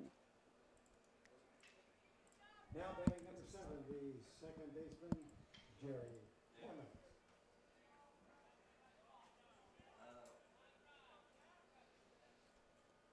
Hammond's back up to the plate. Grounder gets past the pitcher, tossed to second, and the inning over. Heading to the bottom of the 5th, a dominant inning for the bottom of the 4th. We'll see what we can do in 3 runs top. on 3 hits and 7 runs.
Top of the 5th inning as the Tigers try to get something going here.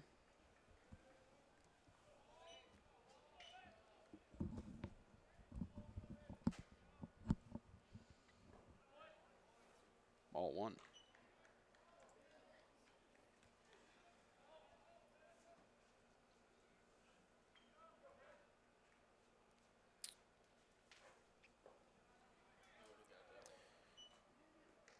And Petty, the pitcher, in for the Senators, who's got about a 84 to 86 MPH fastball, around 73 to 75 on his curve. He's got the 2-0, 2-1. Yeah, the good part about his fastball is that it's one of those over the arm type arm slots that he has, and it goes down sometimes. If he does it just right, it'll have a full downward angle. And there's an angle out to left field and hits the wall for a base hit. He's going to go for the double. Successful. Yeah, that's the only problem about that is that usually when the ball is not at a downward angle, almost like how that one was. It was more of a flat line. It's a lot easier for hitters to get to the ball and actually hit it well, and just like he did right there and got an easy double. Holton with his 15th double. And a foul there for Cooper.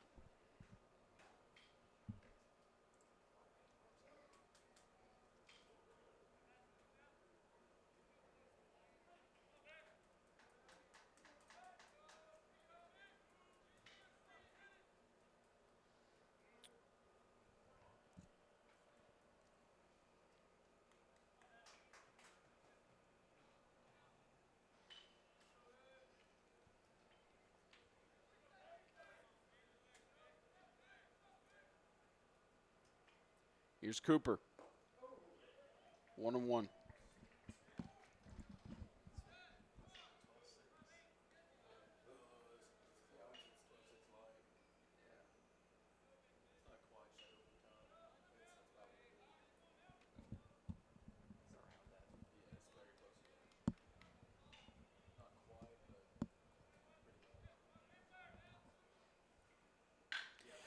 Deep hit to left field. Got a chance safe on first and third. The Tigers have a chance to score.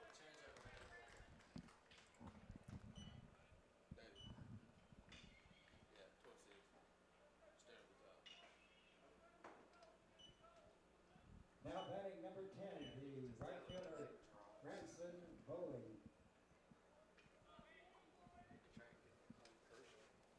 Branson Bowling up with 31 RBIs and a 362 average, especially with the chance to score here and runners on first and third.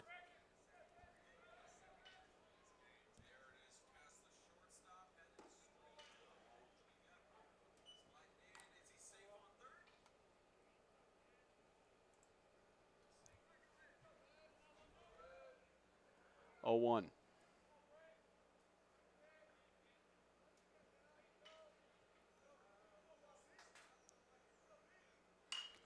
There's a left field foul.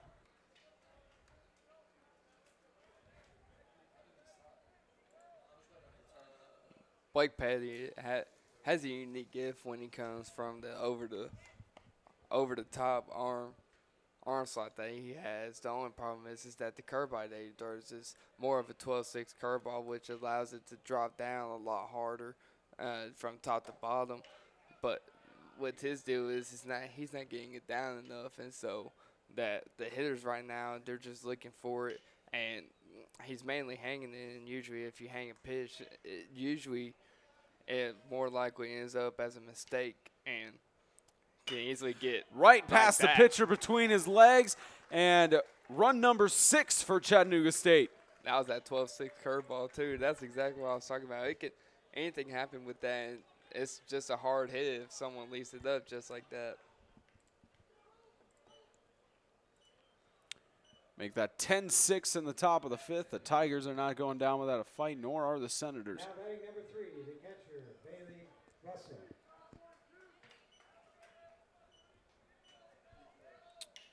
And Bailey Russell with 61 at-bats. Got 17 RBIs with a 279 average and on-base percentage of .410. 0 outs in the top of the 5th and already 1 run. Did you accidentally summon?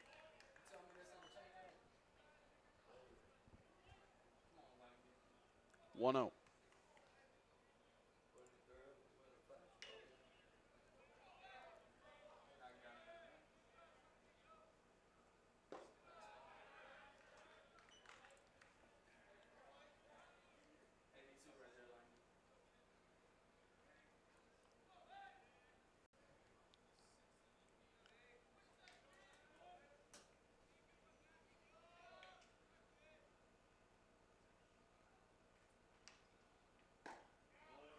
Strike 1.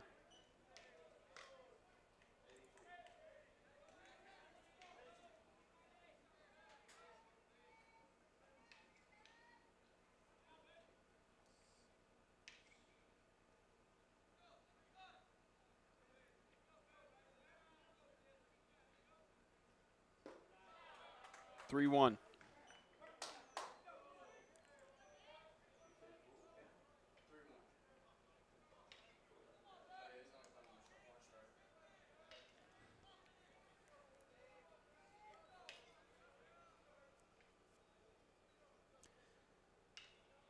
Here's a 3-1. It's a 3-2. It's ruled a strike. Just a little bit late on that call, don't you think? Didn't even give a He didn't. gave the count first before the signal. He didn't even. Yeah, he didn't even make an effort for the signal. Swing and a miss. Out 1.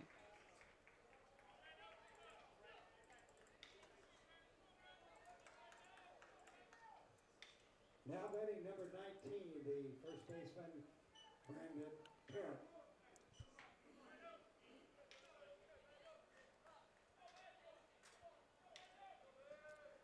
Parrott with runners on first and second. 32 RBIs and 10 doubles coming into today's contest. Strike 1.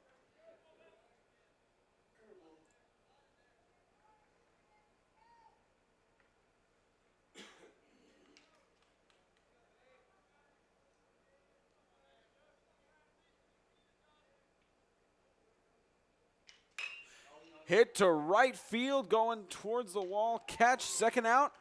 Tag first and second.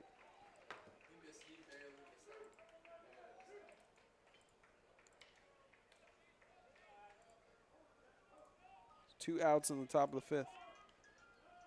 Now batting number 1, the center fielder, Sean Cheeley.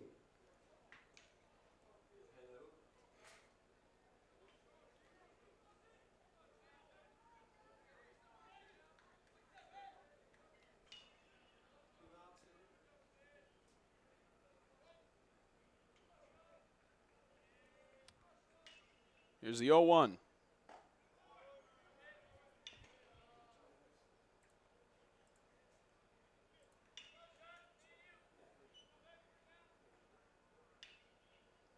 It's 1-0.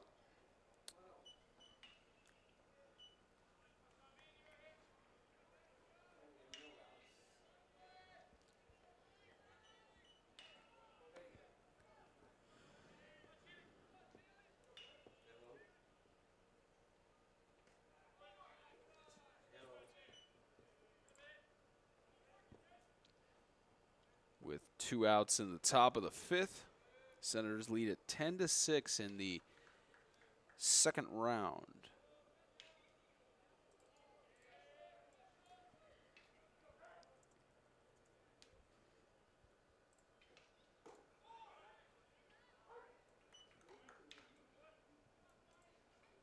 Got to change that. 2-1.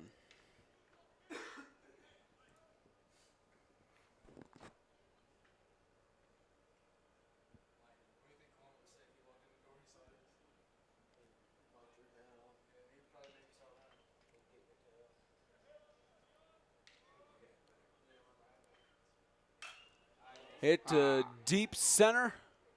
Yeah, he just missed that. Got right under it. Heading to the bottom of the 5th, the Senators up to bat, leading 10-6.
Bottom of the 5th inning. Bryce Hodge up to bat as the Senators try to increase their lead for more than 4 runs. And just a reminder, coming up after this game, the Dyersburg Eagles and the Jackson State Green Jays face off in our nighttime game and final game of 4 for today's coverage.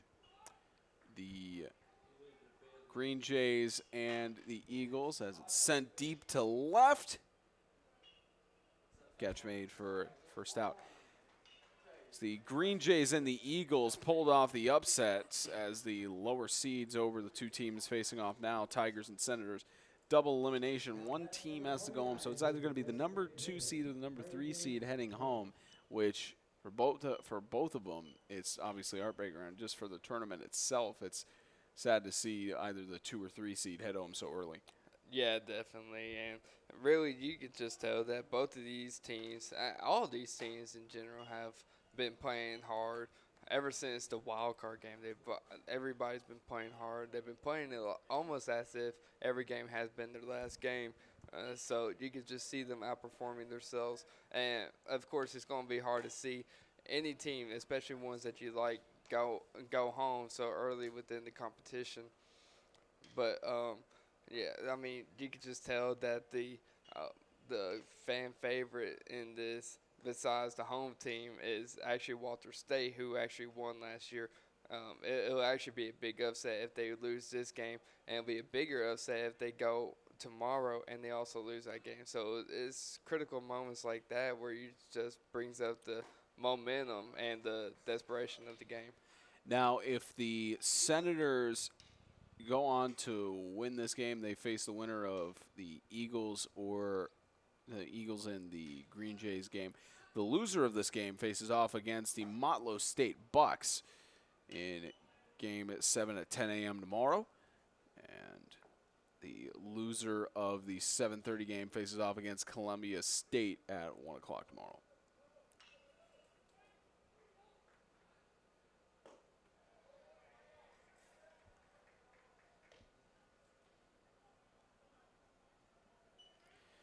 Of course, all of the matchups from today, all the games scored except for the Cleveland State and Dyersburg State game. All the games have had a combined over 10 points. Of course, barring the 8-0 shutout of Jackson State over Rowan and Jackson State, Cleveland State matchup against Dyersburg. All the other games have combined to 10 points or more. So high-scoring tournament here in Columbia, Tennessee. So runner on first, nobody out for Walters.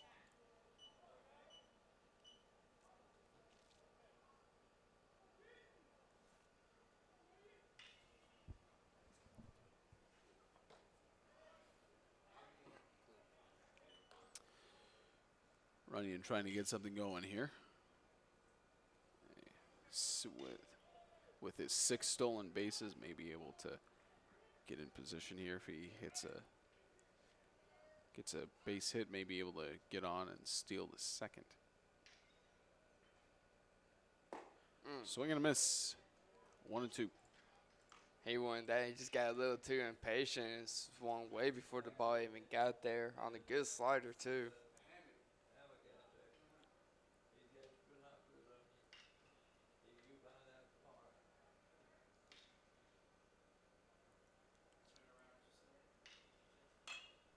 Grounder stays fair. Toss over to first and looked like and out. Looked like he had either a cleat or something come off, and that was just his elbow guard right there that came off. Just a little piece of Velcro that always holds on to it. So now one out in the bottom of the 5th.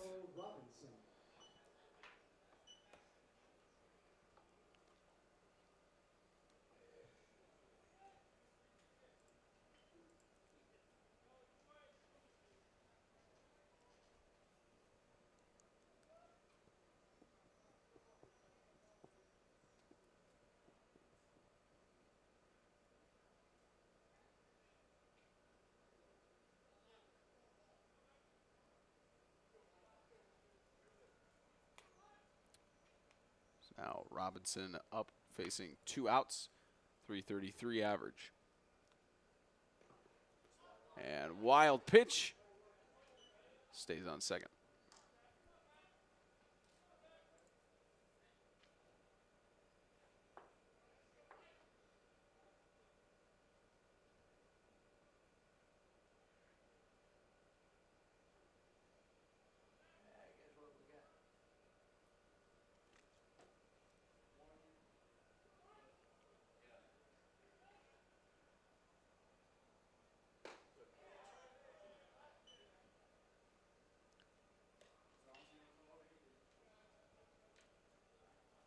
Guess what we got?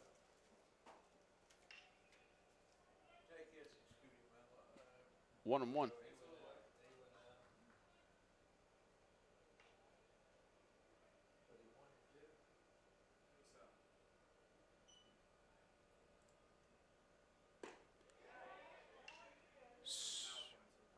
Strike 2. Yeah, Robertson needs to be careful right here. I mean, they're already down by 4 runs right now, and they don't need another out, especially when they got a runner on scoring position. So they're looking for him to make at least a good base hit. Senators are up by 4.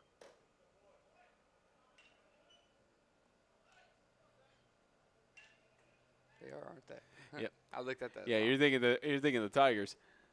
Yeah, I am. Tigers need to get another out here to prevent any more runs from being racked up by the Senators. So runner on second with 1 out.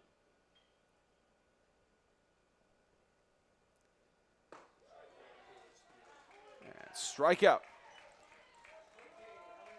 So that's actually 3 outs there, and headed to the top of the 6th. Senators lead at 10-6.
Blue ball up to bat in the top of the 6th.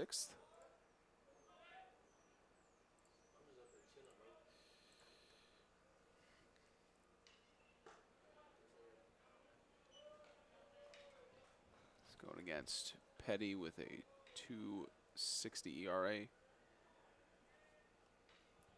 And 1-0 count.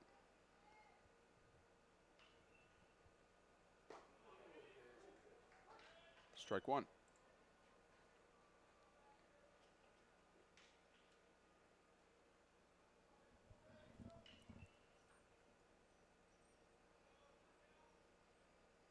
One on one.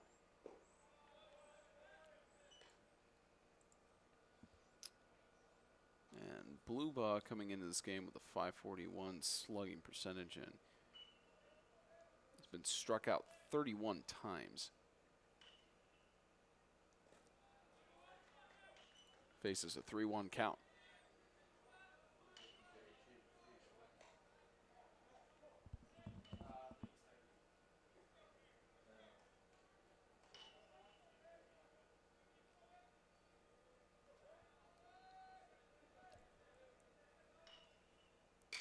And hits one to left field. Foul. Full count.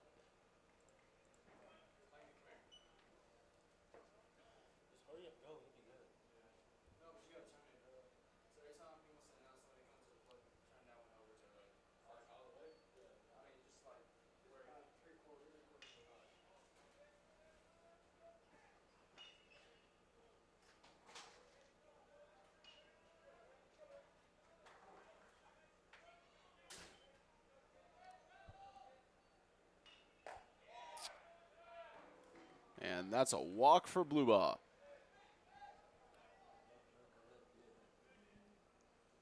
Now batting number 23, the second baseman, Delancey 363, 516 slugging. Trying to get something going here for the Tigers in the top of the sixth.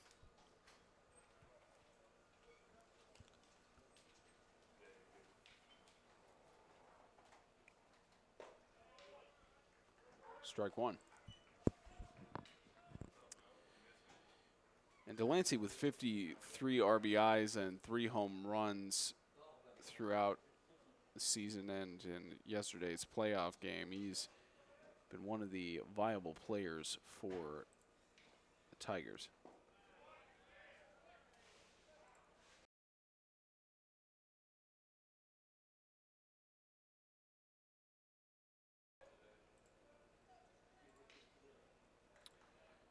Temporary outage there, back online with a 1-1 count.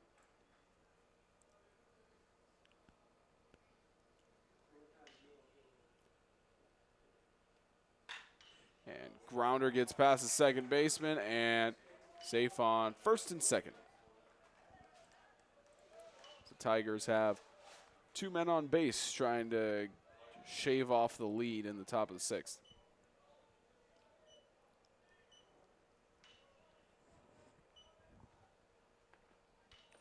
Now batting number 31, the shortstop, Noah Fitzgerald.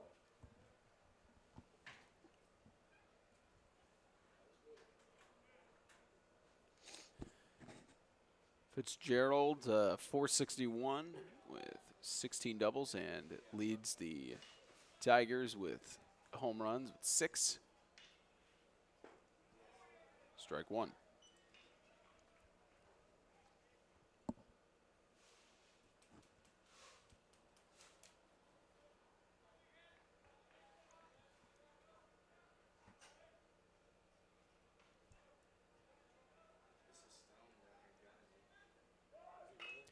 Bunt down the third baseline, fair and fully loaded bases.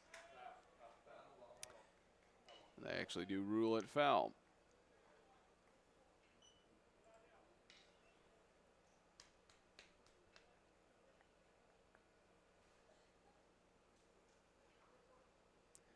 So 0-2 count for Fitzgerald.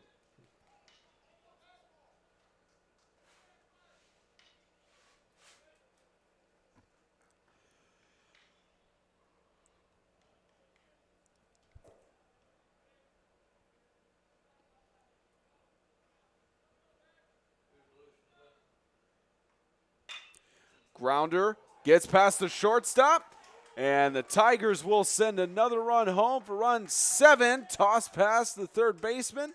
Runners now on second and third. Another chance to score.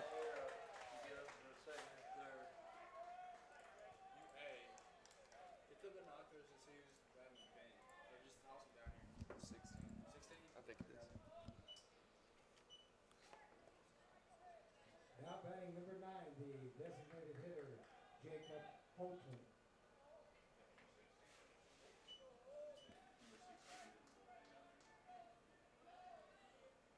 Holton now with 32 RBIs and 14 doubles as runners on second and third to potentially put the Tigers within 1 run. And Lindsay warming up in the bullpen for the Senators. We got a 1.68 ERA, 43 strikeouts, and 10 walks out of 15 appearances.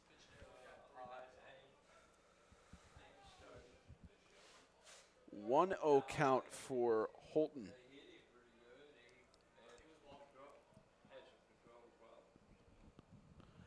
As Petty hit to left field.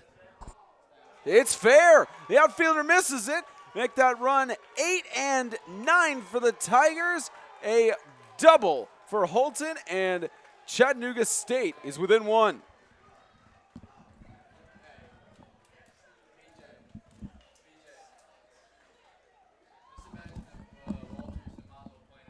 It was just a great line drive down the left field side by Jacob Holm right there. And an almost amazing play from the left fielder, making the diving play. Really just fantastic base running, too, by the runner on first, going from first all the way to home on that and making it easy for a stand-up double after that amazing hit. And relief, Lindsay coming in for the pitching change.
So now Andrew Lindsay, a 1.68 ERA in 15 appearances, 32 innings pitched, and has allowed 1 home run. Now the Tigers have Bass Cooper, 423 average, one of the higher batting averages of the team. It's strike 1.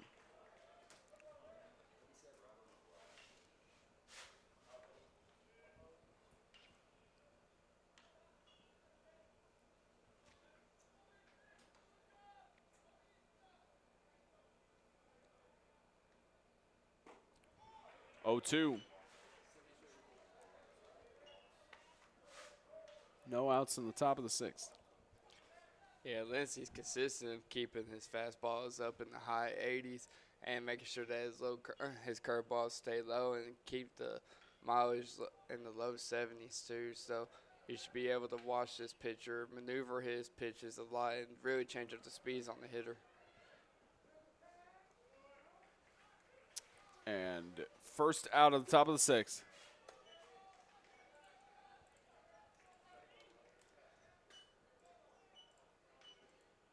Now batting number 10, the right fielder, Branson Bowling. Bowling steps up.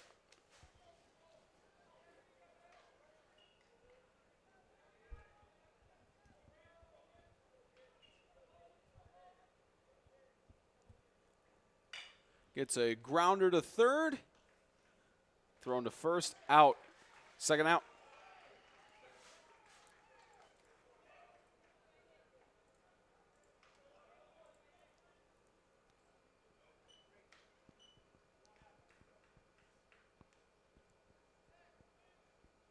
Now batting number 3, the catcher, Bailey Russell.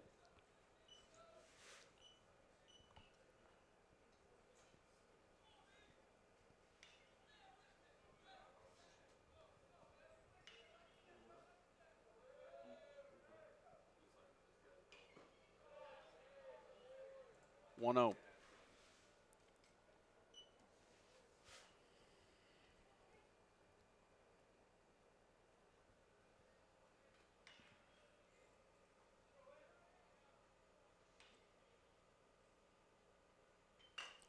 Grounder to third. Toss over to first, and end of the batting inning for the Tigers. They have made it a one-run game. The 2019 Tennessee Community College Athletic Association Baseball Tournament is sponsored by Alpha Graphics of Franklin, Fairfield by Marriott, Hampton by Hilton, and Lister Hill Credit Union, and Sundrop Bottling.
Bottom of the sixth, the Senators going to try and increase their lead. Number 2, the catcher, J.L. Bland.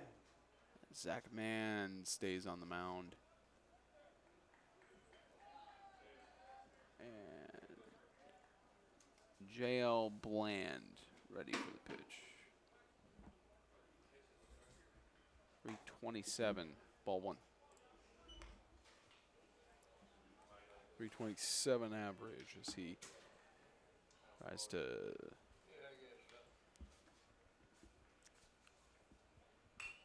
tall flex for a foul.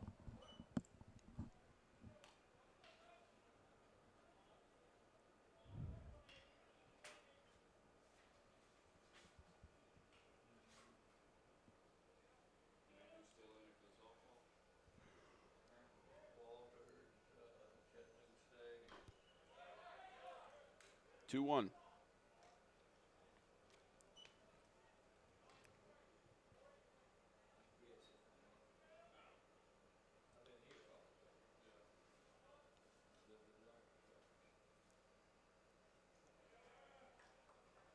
3-1.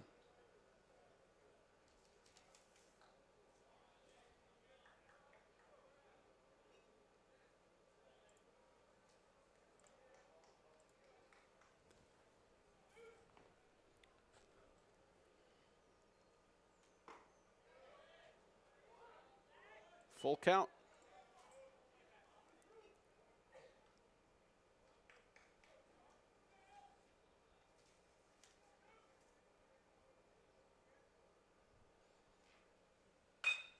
Hits it, gets past the shortstop, headed to first, into the outfield for a base hit. Great base hit by Bland right there, just putting him back up in the middle and getting the easy single.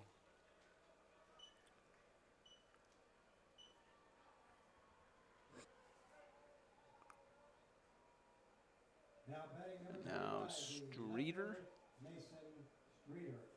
320 average with 434 on base. He's got a teammate on first.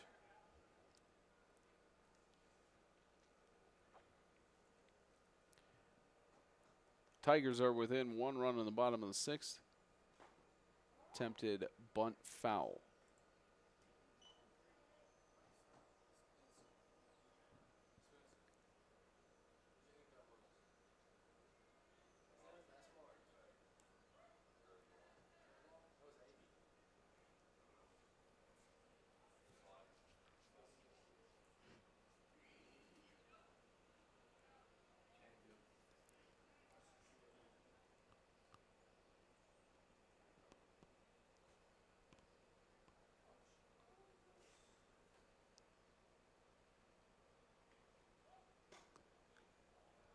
One and one.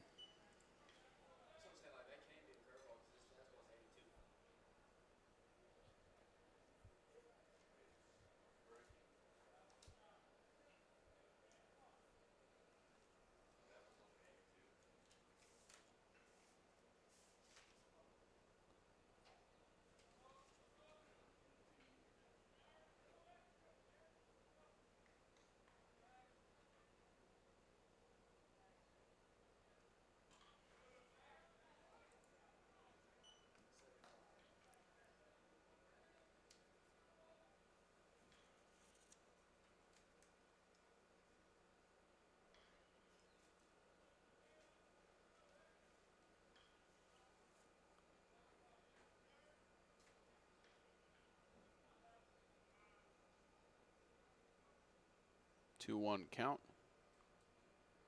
Bottom of the 6th inning.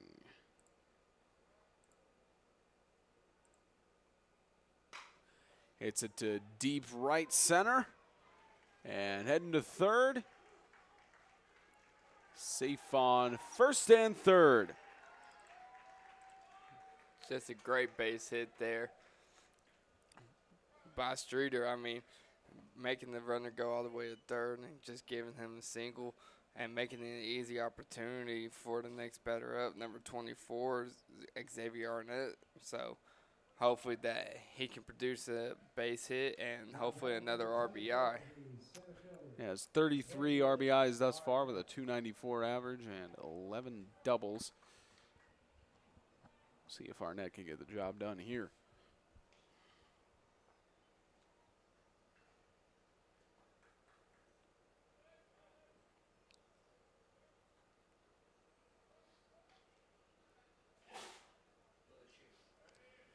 Leading off on first and third. Ball one.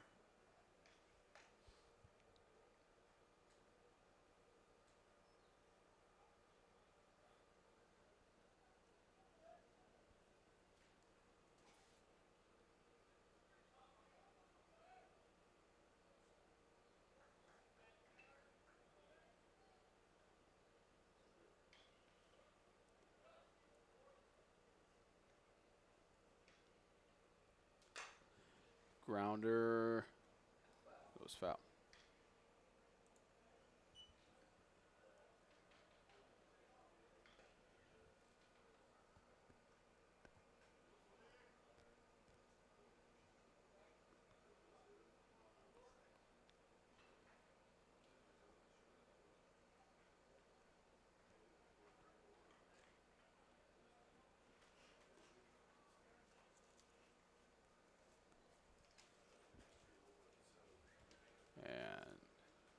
Walters coach is having a quick discussion.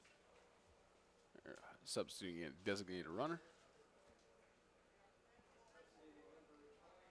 21 speech runner for 25. And they're sending in Silas Butler, who has 29 runs. 29 runs total. Coach ready for Walters. And 21, Silas Butler. 7 stolen bases. 1-on-1 count here for Arnett.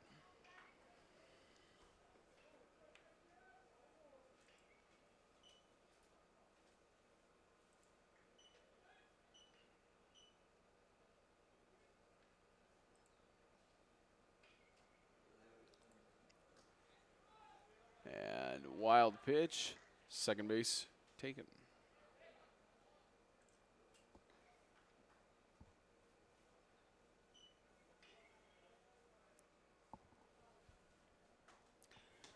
The umpire just having a talk with Zach Mann.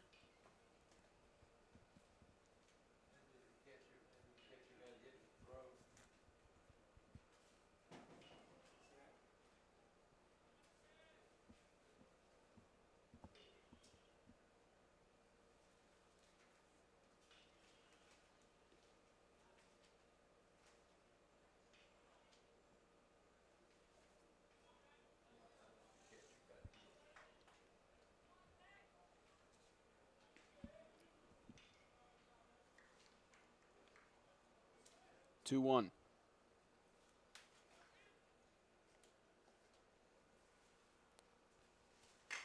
Grounder, right side. Walters gets another run in.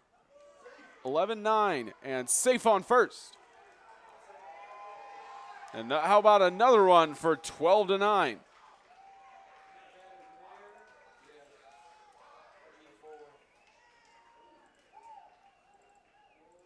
And the Senators are giving themselves a closer chance of moving on to the winners semifinal.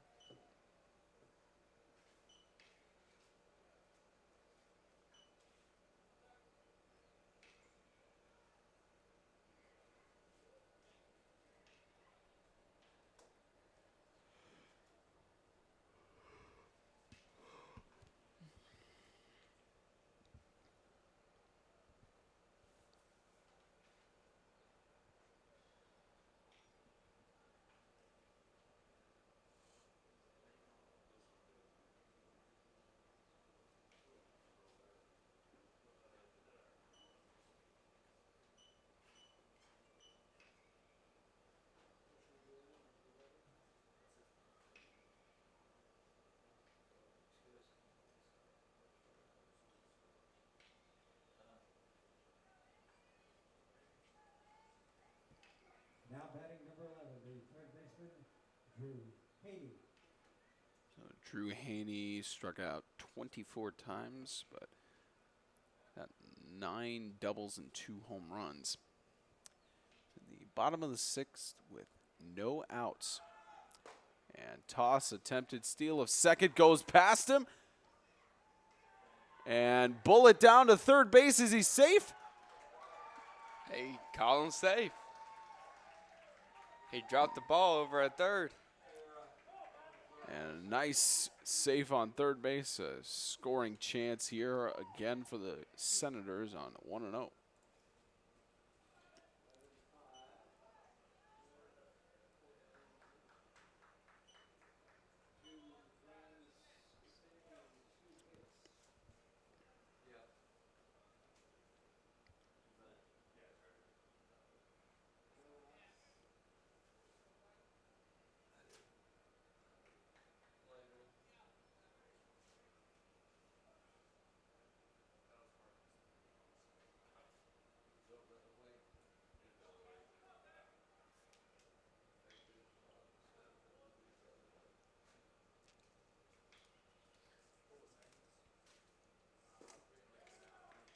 Two 0.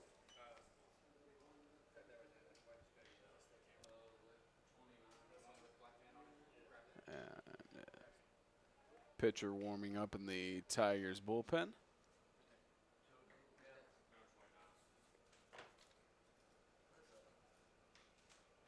And takes the hit, advances to first. Yeah, and now Chattanooga State's are in a critical decision right now, just trying to figure out what they're going to do with the runners on first and third. And they're just going to have to think of a little game plan, especially with how they want to pitch around the next person coming up. And so I'm guessing that's what both of these teams are about to be talking about here.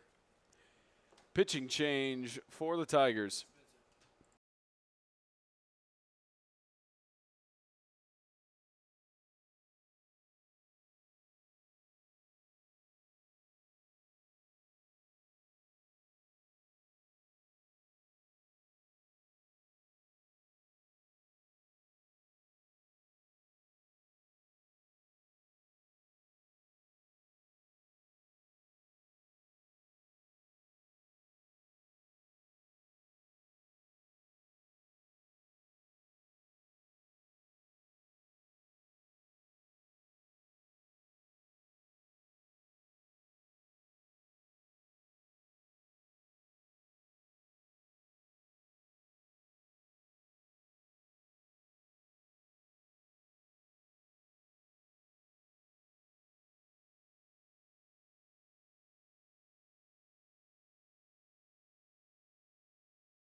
Garrett Hartley pitching now for the Tigers with a 4.23 ERA out of 16 appearances and 32 innings pitched. He's allowed 2 home runs, struck out 56 batters, and walked 25. And Hammond's now up for the bottom of the 6th with still no outs. And grounder caught by the third baseman. Toss over. Out on first, but another run. Make that 13-9.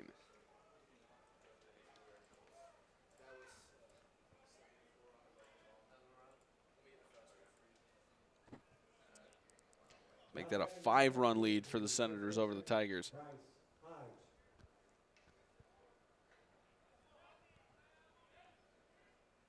So at least 1 out in the inning now.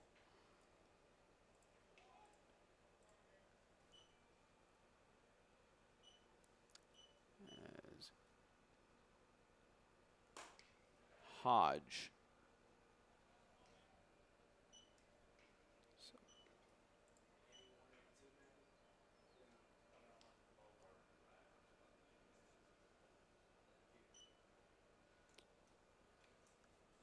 So 1-0 count for Hodge.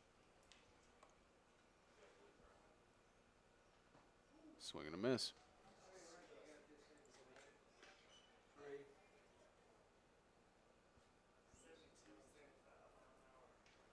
First 3 batters, 2 single and T4.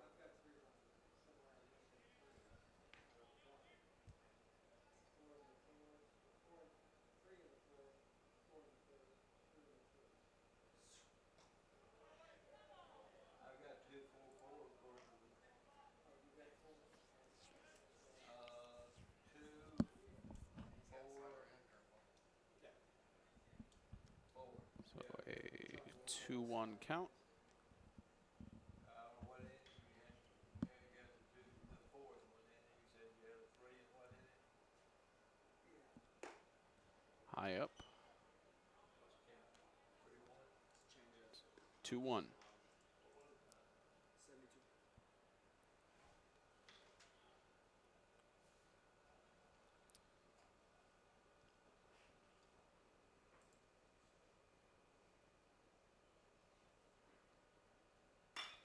Swing deep, right field, headed towards the wall. Can't make the catch, and safe on second and third.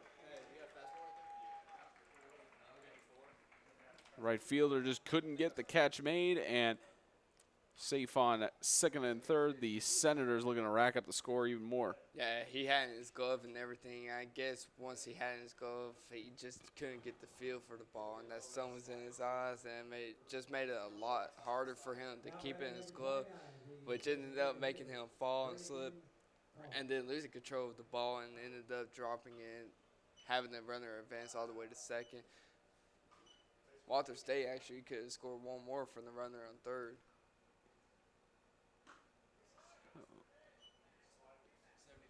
Combs with a 393. Faces the 0-1 here in the bottom of the sixth.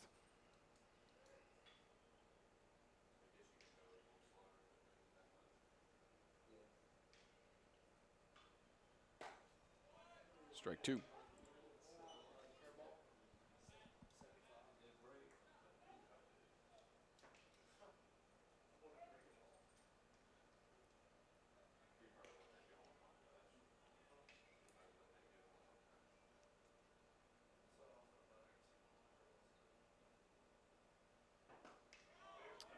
One, two. At the most.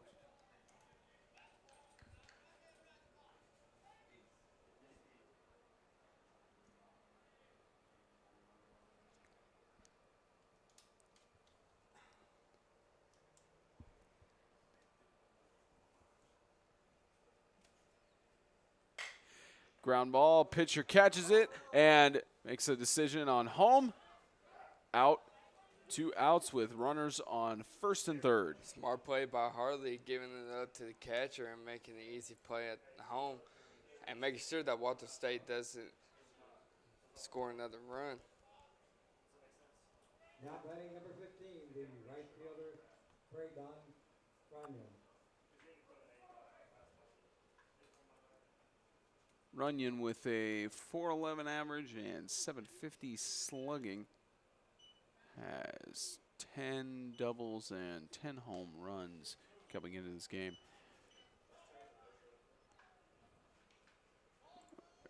2 outs in the bottom of the sixth.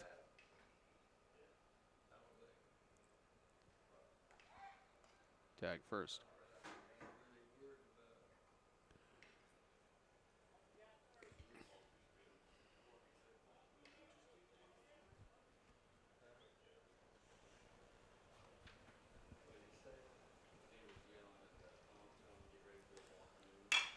Ground ball right to the shortstop, and that will end the sixth inning. 3 runs for the Senators to take the lead, 13-9 heading into the seventh.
Top of the 7th inning for the 2019 Tennessee Community College Athletic Association Baseball Tournament. Spencer Thompson and Austin Ray.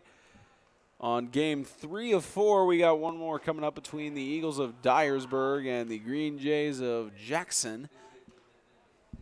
And that game's set to start at 7:30, but the way this game is going, that's not going to happen. At least minimum about a half hour to sod the field and everything and pop-up catch first out.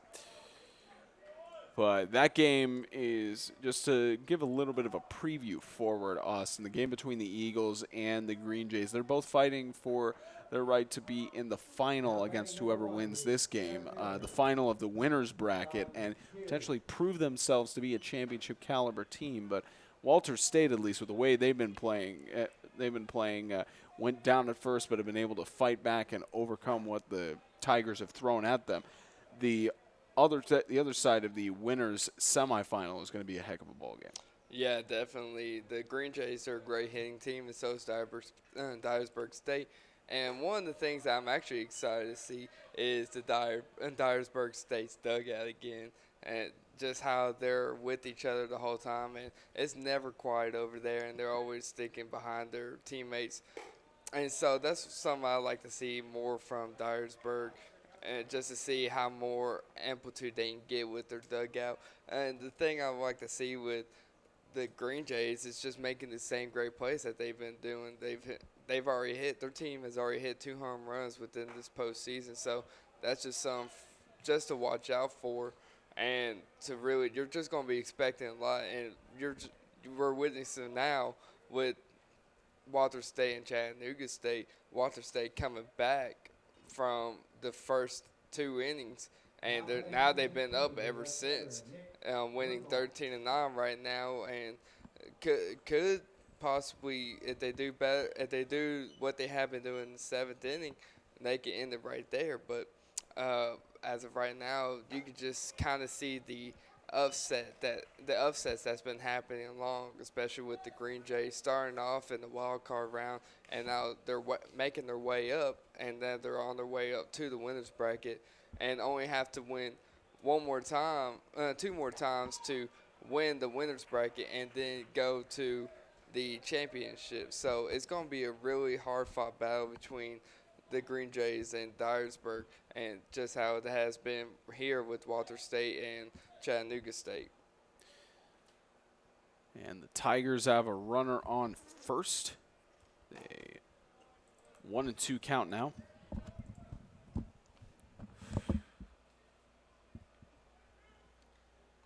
they walked Sean Cheely on first, and Nick Bluebaugh get something going. Cheely tags first. So with 1 out in the top of the 7th, the Tigers are trying to shave down the deficit. And low for even.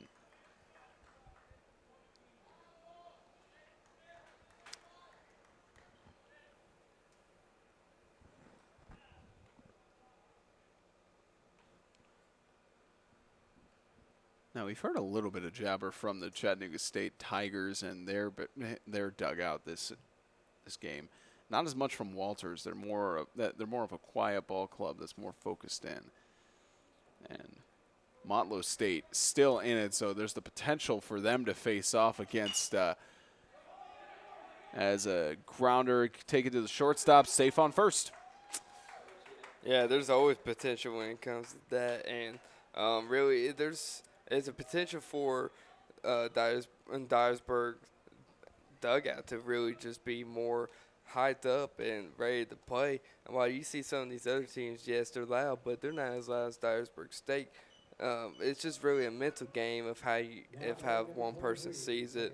Dyersburg, they want to get in the mental aspect of not just their team but the other team, and just see if they can discombobulate them a little bit, while the other ones, they do it by more of intimidation of, like, I don't want to say dead stairs, but some in that order like that, just so they can show off that they really mean business. They'll stay quiet. They'll be with their teammates the whole time, and still not showing really any signs of emotion unless they really feel that they need to. So a 1-0 count faced here for the Tigers. Delancey has swing and a miss for 0-2. He's been struck out 24 times, a 363 average.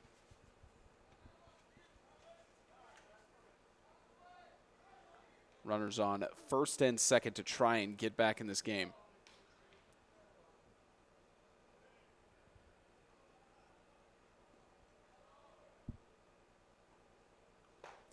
And struck him out. Out number 2.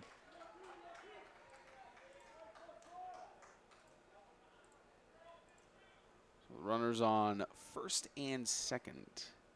Now batting number 31, the shortstop, Noah Fitzgerald. Fitzgerald.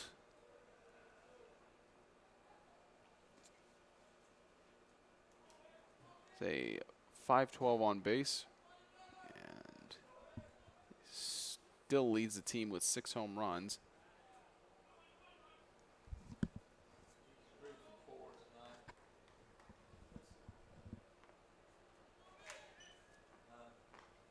What's that? Fitzgerald's 3 for 4. Fitzgerald 3 for 4 on the night. Trying to go 4 for 5. Especially with his teammates on first and second.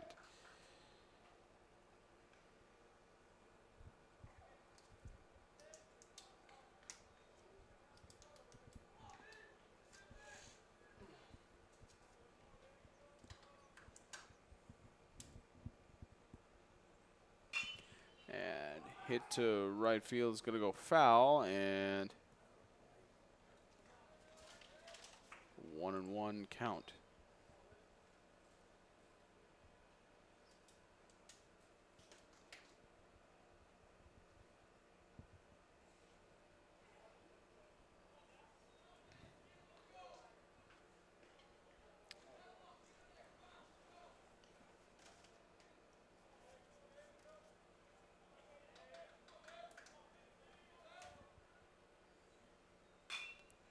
One and two.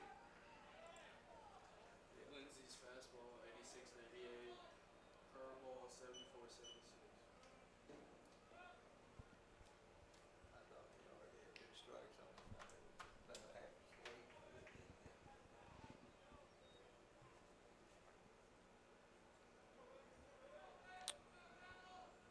Runners on first and second. Outside for a wild pitch, and runners advance to second and third. Even better chance to get some runs here for the Tigers.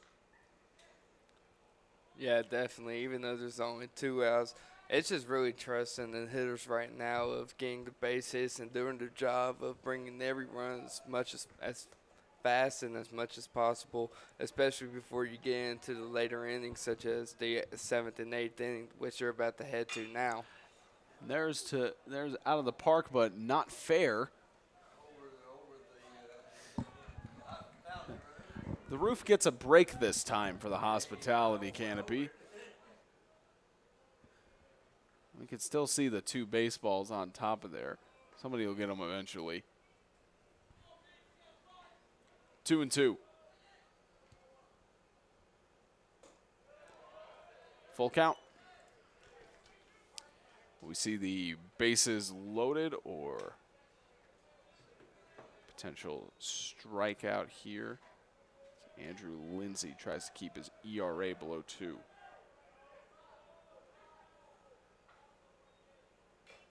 And got a foul of it and struck out. 2 left on, heading to the bottom of the 7th. Time for our signature 7th inning stretch. 0 runs on 1 hit and 2 left on. What you got for us, Austin? So usually we always ask our YouTube watchers to give a shout out if they would like to, and we've gotten a couple of shout outs so far. One's from Bobby Fitzgerald. He wants to say, "Go get him, Noah." CG3 says, let's go Chat State Tigers. And Cam Beasley also writes, let's go Noah. Remember, if you ever have anything that you want to say on here, you can always post it. Let us know that it is a shout out, and we'll be more than happy to put it on the air. And who knows, maybe one of the players can hear it eventually if they ever want to look back on this. So just keep that in mind. You can always tell us, and we'll keep giving out the shout outs. The 2019 Tennessee Community College Athletic Association Baseball Tournament is sponsored by Alpha Graphics of Franklin, Lister Hill Credit Union, Sundrop Bottling, Fairfield by Marriott, and Hampton by Hilton.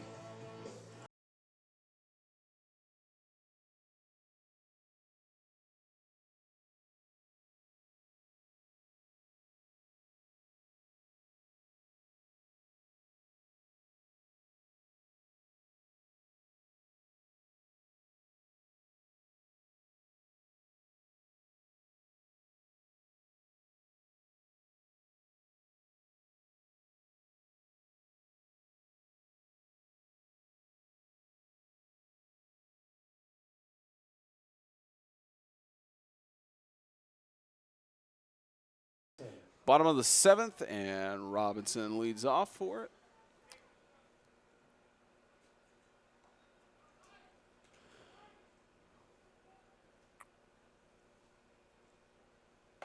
And ball one for Hartley.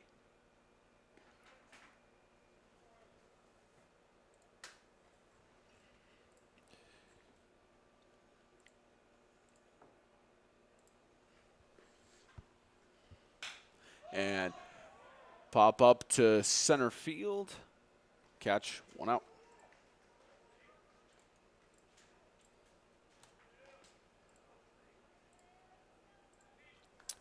Six more runs would end it because, as we figured out earlier on, the 10 runs or more rule is in effect after 7 innings.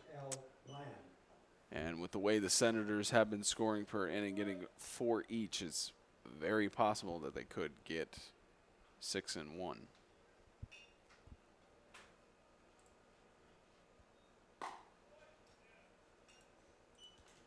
And 1-0 count for J.L. Bland.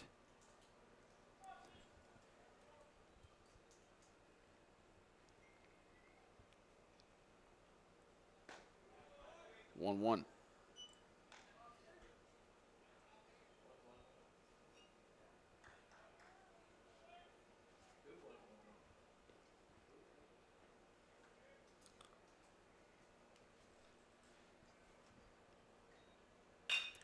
Grounder to the shortstop.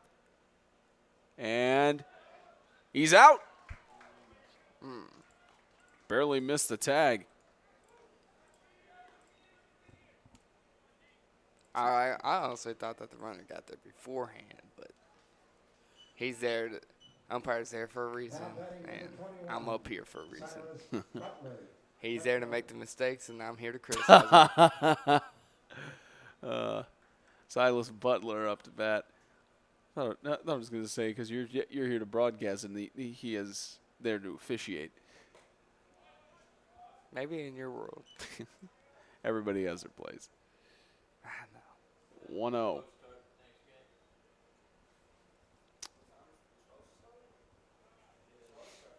So for those of you wondering where the Dyersburg Eagles game is against the Jackson State Green Jays, the first pitch is scheduled to start in 8 minutes, but obviously that's not going to happen with it being the bottom of the 7th inning here. Somewhere in between 8 o'clock and 8:15, so we'll get the final game starting off at the same time as yesterday. Swing and a miss.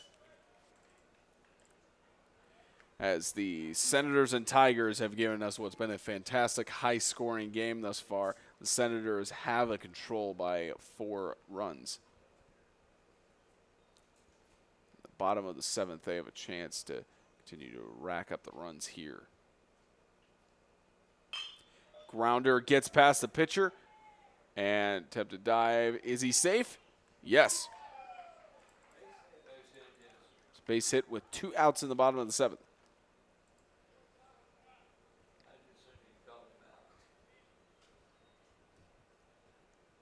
Now batting number 24, the center fielder, Xavier Arnett. And Arnett with a 294 average has been struck out 34 times, but trade-off for that has been 11 doubles, 33 RBIs, and 3 triples as the ball goes far outside of the park but not in play.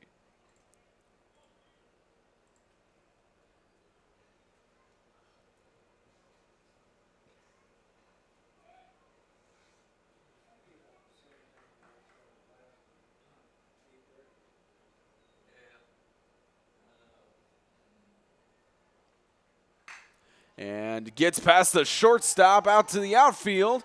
He's heading to third. Heading to second. Can he get in time? Yes. Bounces over. And I couldn't even see the first baseman standing there. good call by the coach to stay on second and third.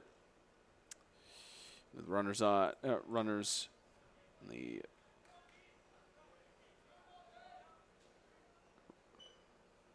scoring play potentially coming up here for the Senators. Now batting number 11, the third baseman, Drew Haney. And who better to have up here than Haney with 27 RBIs and a 303 average.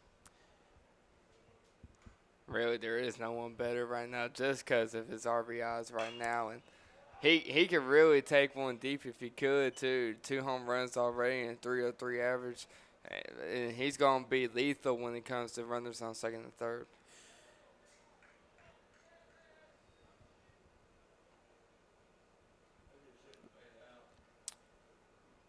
Haney facing 2 outs here with his teammates on second and third. Here's the 0-1.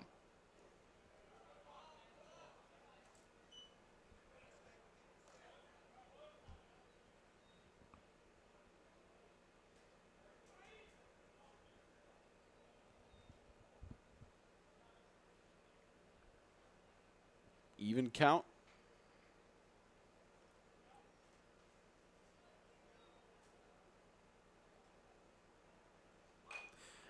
Bunt and sprint to home and another foul. Almost looked like it was going to be fair there. I love the game plan for what they had. They had a suicide squeeze going, but it was smart reaction from the pitcher and third baseman just to let the ball go foul because they saw the rotation of it and it was just going to roll over. So 1-2 for Drew Haney. Been struck out 24 times, but his on-base percentage of .446 is going to help him here. Runners on second and third.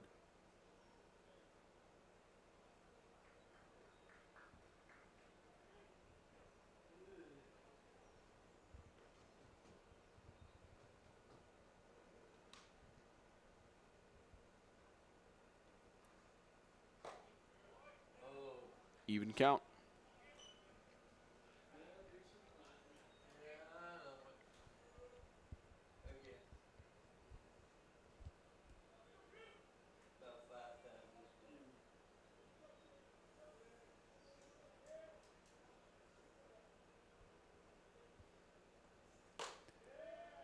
Full count.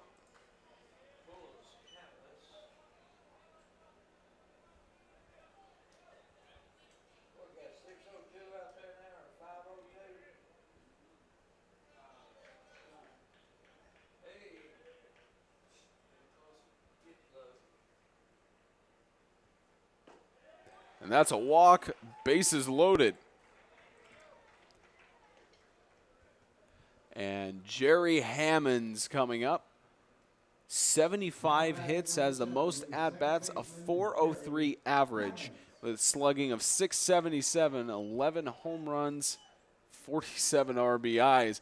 It's another guy you want on the plate when you've got any amount of runners on base, and even more so, full bases. You definitely want him up unless you're Chattanooga State, because you already know how much this dude can really hit a ball, and he is known for his doubles and his home runs, particularly especially his RBIs with them too, 47 RBIs like you said, and doesn't even get struck out that much, 27 strikeouts, which is incredible to have the 403 average and the 677 slugging percentage. So you just gotta watch out for this guy right here. And grounder gets past the first baseman. There's run number 1 for the inning. How about run number 2? 15-9.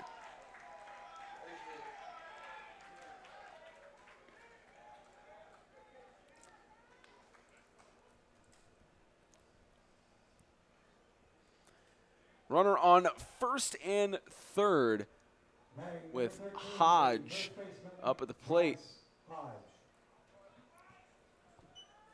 They do have a pitcher in the bullpen for the Tigers. And 4 more runs would end the game. But it's a long way for them to get to that point. Safe on first.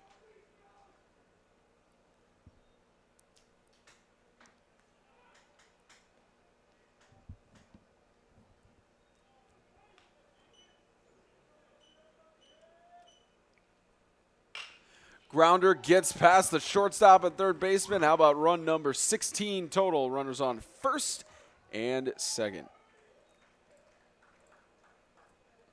Senators just racking them up here in the bottom of the 7th. Yeah, what a great base hit just between third and shortstop, and able to get the runner on third in easily, and now he's got base. Now we got a runner on first and second. We got Bryce Hodge. He also has 11 home runs and 14 doubles with 61 RBIs. So he's known for bringing batters in easily with a 399 average and 671 slugging percentage. Gomes with the most RBIs of the team. Ground hit to the second baseman. And out on first, even though he bobbled the ball. And heading to the top of the 8th, 16-9.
Jacob Holton starting out the top of the 8th for the Tigers as they have a 7-run deficit to overcome if they want to stay in the winner's bracket and knock off the defending conference champions.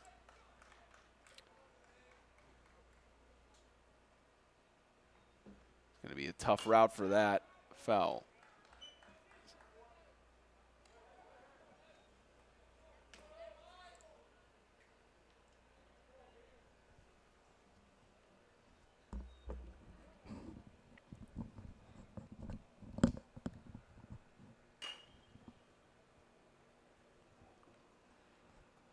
Another foul, 0-2.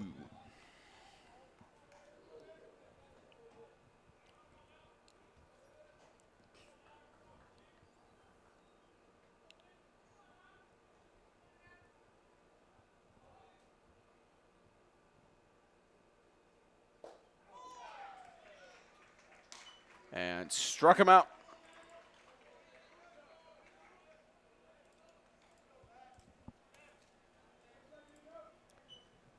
Holton, the Now DH, batting struck number out. 21, the third baseman, Bass Cooper. Bass Cooper up on the plate now. Strike one.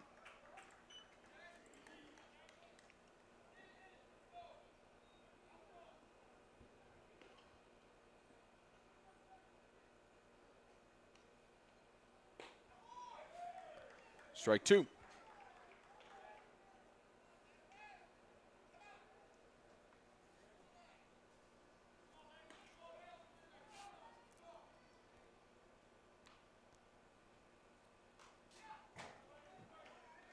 Foul goes behind home plate.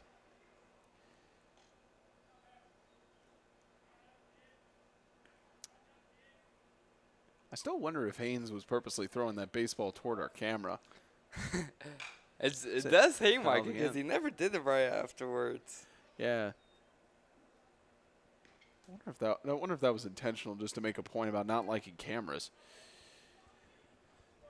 That just means the awards presentation at the end of this tournament, if it occurs and the weather doesn't get delayed, then I think he just let up on it because umpire said no pitch. I just think you want to get the camera. Yeah, he was aiming for the camera. Oh, you think he would? the debate continues on here in the press box for that. 0-2. Gets a hit to center field. Catching out. 2 outs.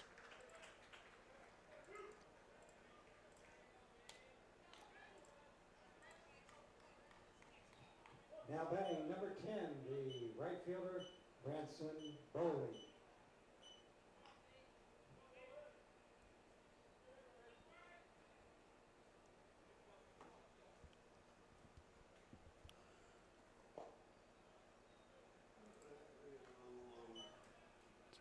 It's 1-0 for Bowling.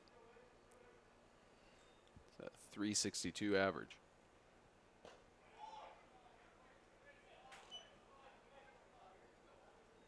Now 2-0 count.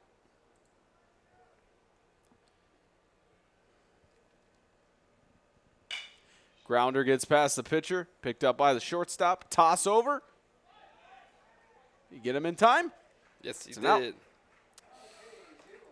Head into the bottom of the 8th. 16-9. The Tigers cannot score 3 more runs, and the Senators win it. And no one left on base. The 2019 Tennessee Community College Athletic Association Baseball Tournament, sponsored by Sundrop Bottling, Hampton by Hilton, Lister Hill Credit Union, Fairfield by Marriott, and Alpha Graphics of Franklin.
New pitcher Jet Kern for the Tigers.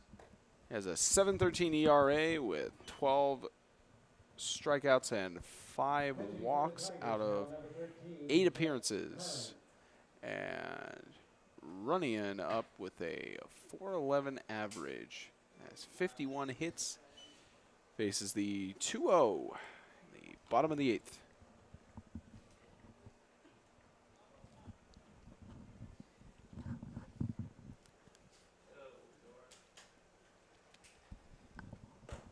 Swing and a miss.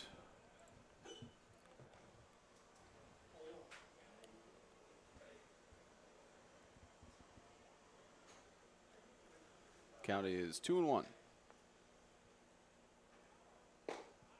Strike 2.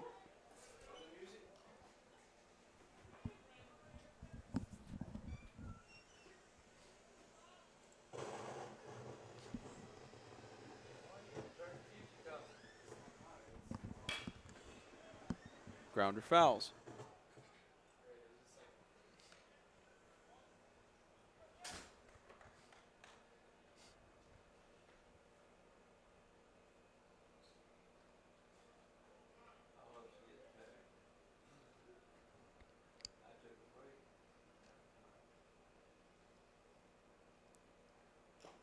Oh, Takes the pitch hit and advance to first.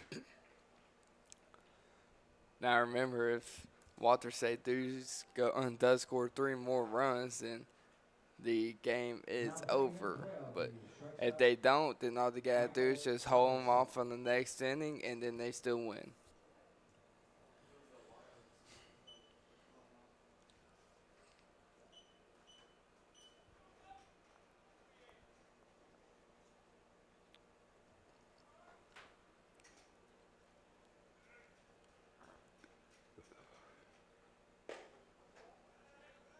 One 0 for Robinson.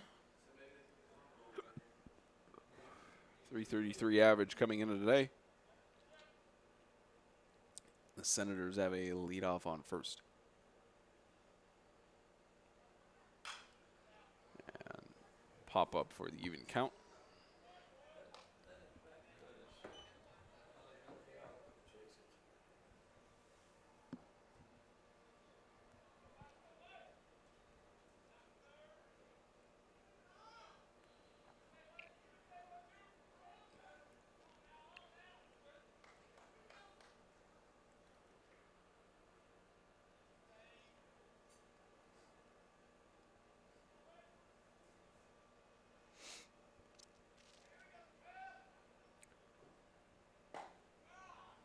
Strike 2. 1-2 count for Robinson with his teammate on first.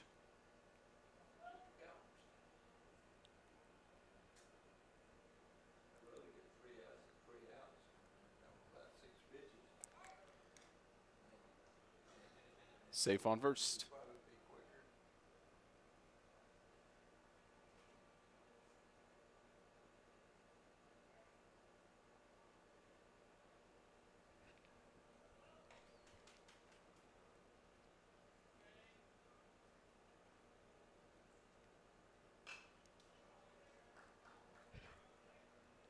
Robinson has had 5 home runs and 2 doubles coming into this game.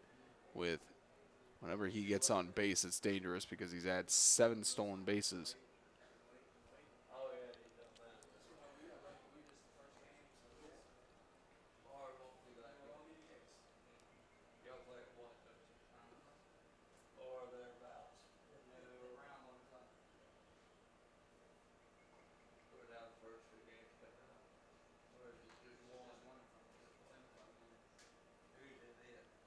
Quick mound visit by the catcher. Back to 1-2.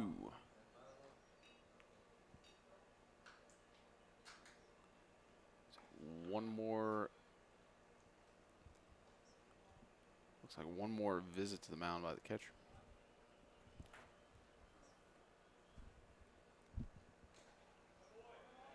And foul called.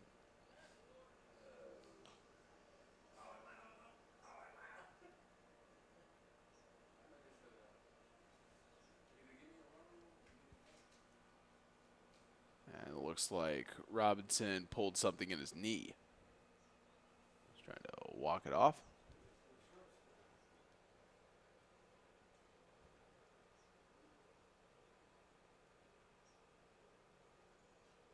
Coach switching up player and coach.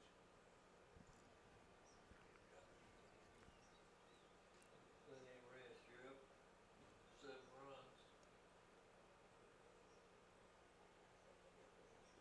And with Robinson having that knee injury, it's not a good sign going forward for the Senators.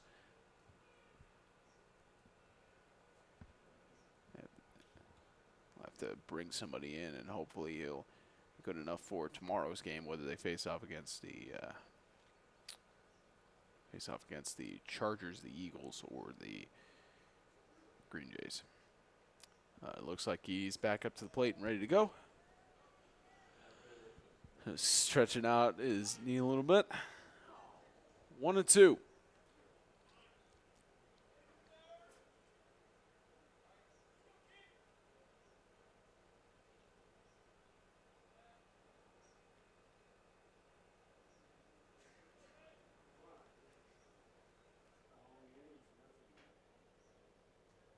he got down on first base. That's it. So wild pitch and going to steal second. Successful. Man, you just gotta love that speed by Runyon that he has on there. It's just incredible of how he can really look at a pitch and tell whether or not to go or not. And right now, that's stolen base number 7 for him throughout this season too.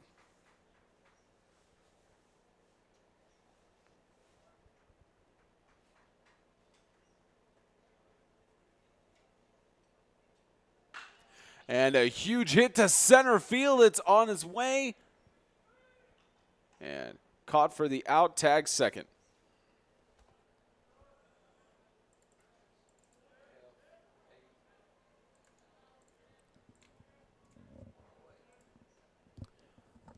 So just 1 out in the bottom of the 8th.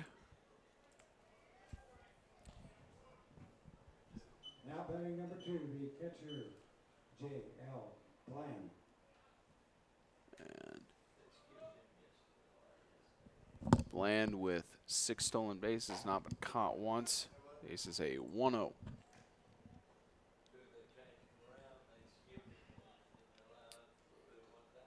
We mentioned it before in previous broadcasts that it's very difficult to score in the top of the 9th. So what do you think is the quick strategy for the Tigers to try and make it back? For the Tigers, I mean, really, they don't have any other choice since the next inning is the 9th inning. So, really, they're just going to be trying their best just to hit as many balls as they can and really just hope for the best, do what they've always practiced, and just go for base hits and doubles and then lead up and make sure you're stealing, make sure that you got the right speed at the right time, the right hitters at the right time, and stay behind all your players too. 1-2. Yeah, the Tigers, they'll, if the score holds, the Chattanooga Tigers, they're going to have a rematch with the Chargers in the losers bracket at 1 o'clock tomorrow. But if they'll have a matchup with the Motlow State Bucks. It's either the Eagles or the Green Jays who are going to face off against the Chargers as the loser 8 on the bracket. And past the pitcher and shortstop, they're going to send the Senator home for run 17.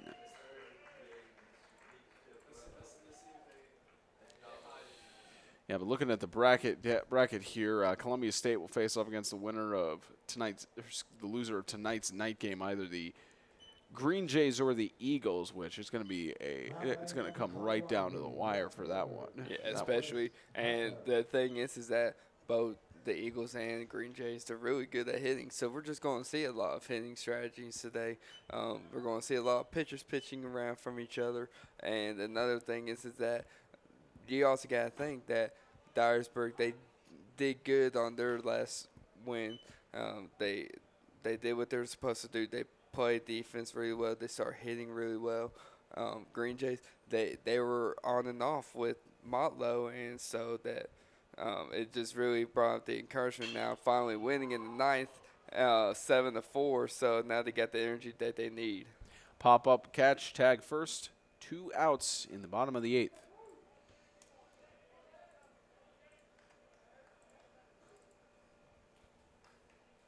And for the Chargers, they managed to get that win 11-1 over the Pioneers. So whether they face the Eagles or the Green Jays, they've got their work cut out for them tomorrow afternoon. Yeah, they do, definitely.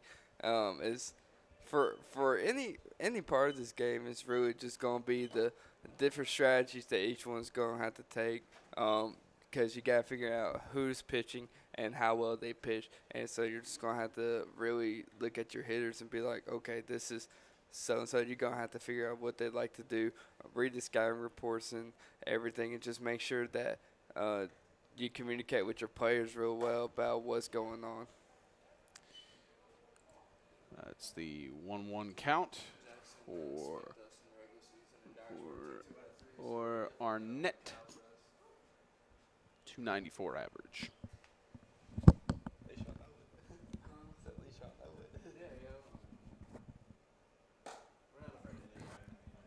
We're not 2-1. afraid of it at this point. Yeah, we definitely know that Jackson likes to hit the ball out the ballpark, and that's what they focus on in practice. So. I know.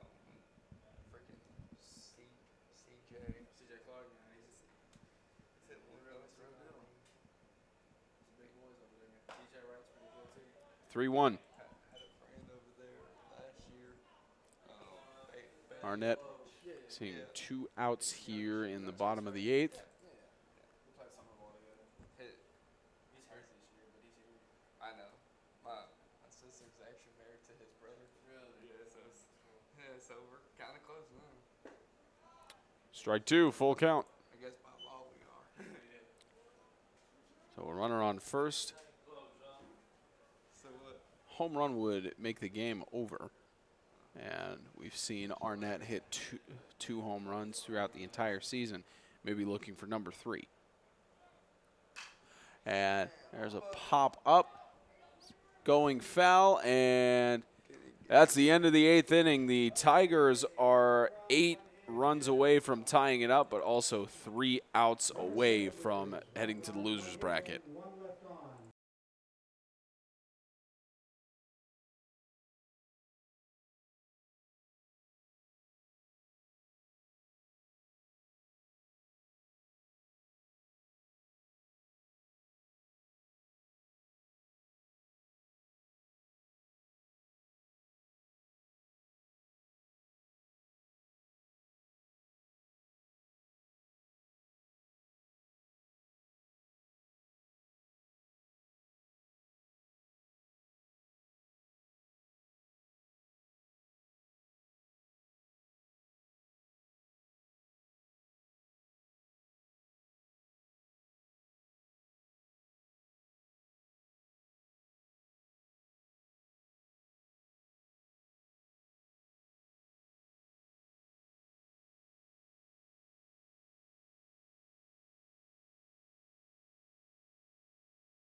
Top of the 9th inning, the Tigers 3 outs away from heading to the losers bracket. And Pitch hitting for the Tigers. Number 8, Jordan Heath. Tigers Jordan Heath up to bat with 11 at-bats, 727 average out of those with 8 hits and 1 double and 1 triple. Of course, not a whole amount of appearances to make that batting average 100% accurate, because he has the highest of Chattanooga State right now. But if you go by minimum of say 30 at bats, then he doesn't make the cut.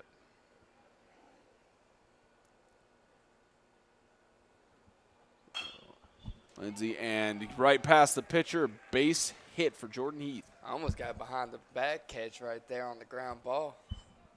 That would have been cool to see. So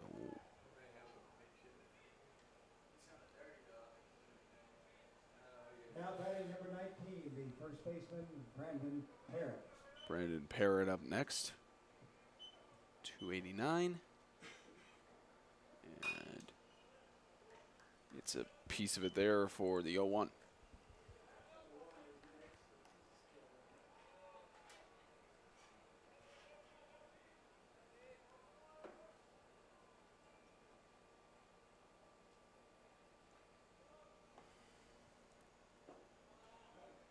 Even 1-1. So again, for those of you looking for the matchup between the Eagles and the Green Jays, that will start about 30-40 minutes after this game concludes. They have to resod the field and get it prepared. And we'll have that for you here on the YouTube channel. The event has already been created for it, so just tune in there, and it'll go live in about 8:30, 8:45. So we'll have a late game here in Columbia for the final matchup of the second round of the winners bracket. And grounder gets past the third baseman and shortstop. Base hit, first and second.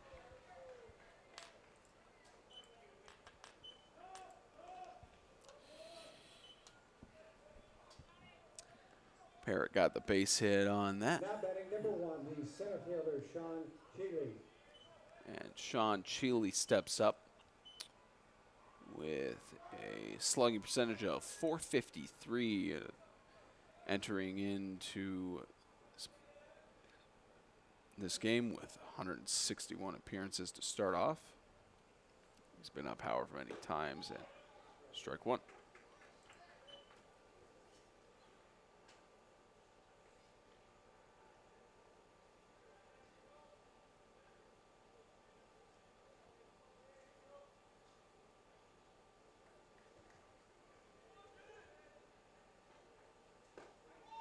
Strike two.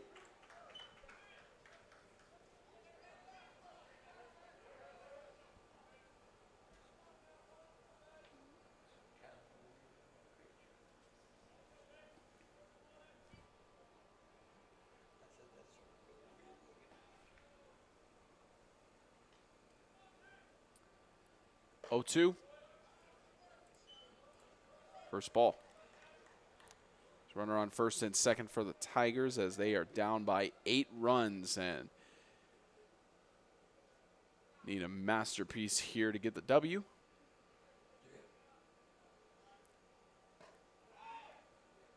Evened up at 2-2.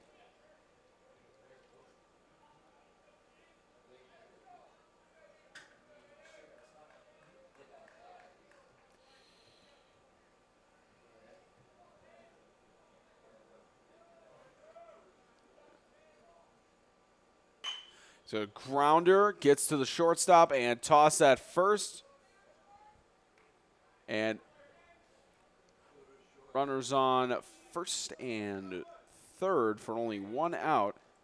Out at second, so now in scoring position. Now batting number 15, the left fielder, Nick Bluebaugh.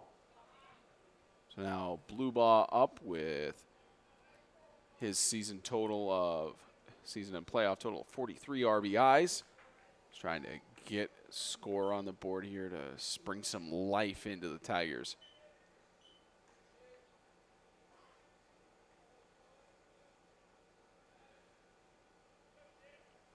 Lead off on first, attempted steal, successful.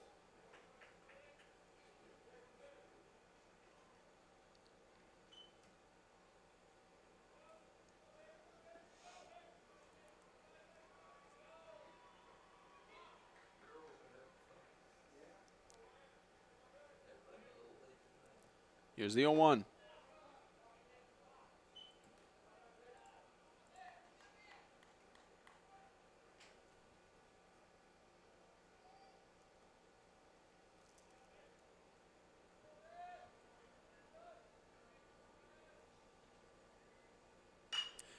And foul. As Blue Ball tries to get something going here. On the 1-2. 2 outs left on the Tigers winners bracket chances.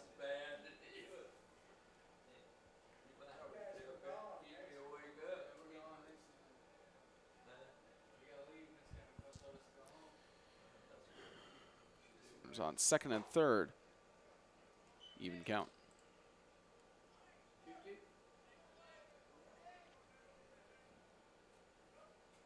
tell you what, you step here and do this now, go on. Right, Mr. King, we'll let him do all of it. Foul.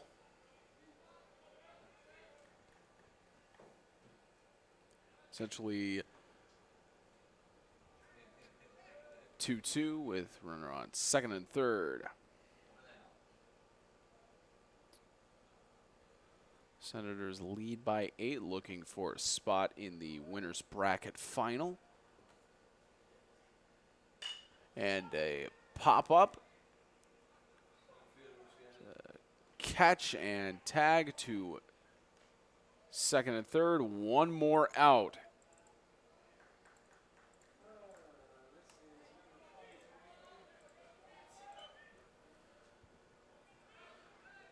So Delancey steps up. Now batting number 23, the second baseman, Ty Delancey. With 53 RBIs, the last chance for the Tigers to try and make it back.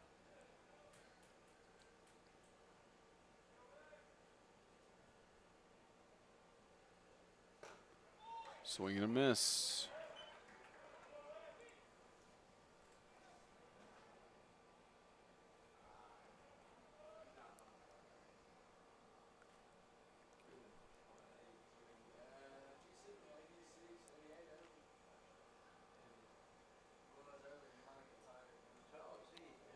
Superstition kicking in the top of the ninth.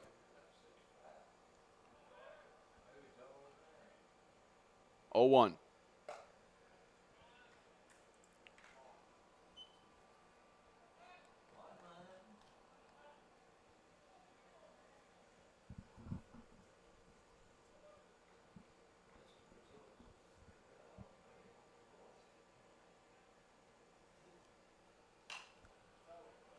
One, 2.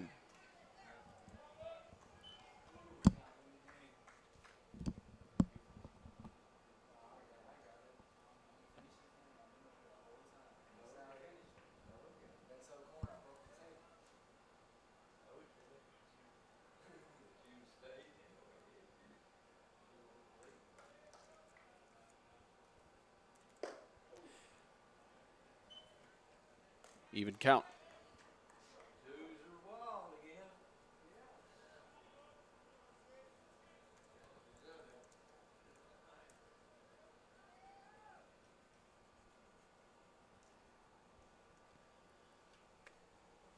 Here's the even. And the Senators are moving on to the final of the winners bracket, 17-9. That's going to do it for this game. The Dyersburg Eagles and the Jackson Green Jays coming up next. Game 4 of our coverage continues. You're watching the 2019 Tennessee Community College Athletic Association Baseball Tournament.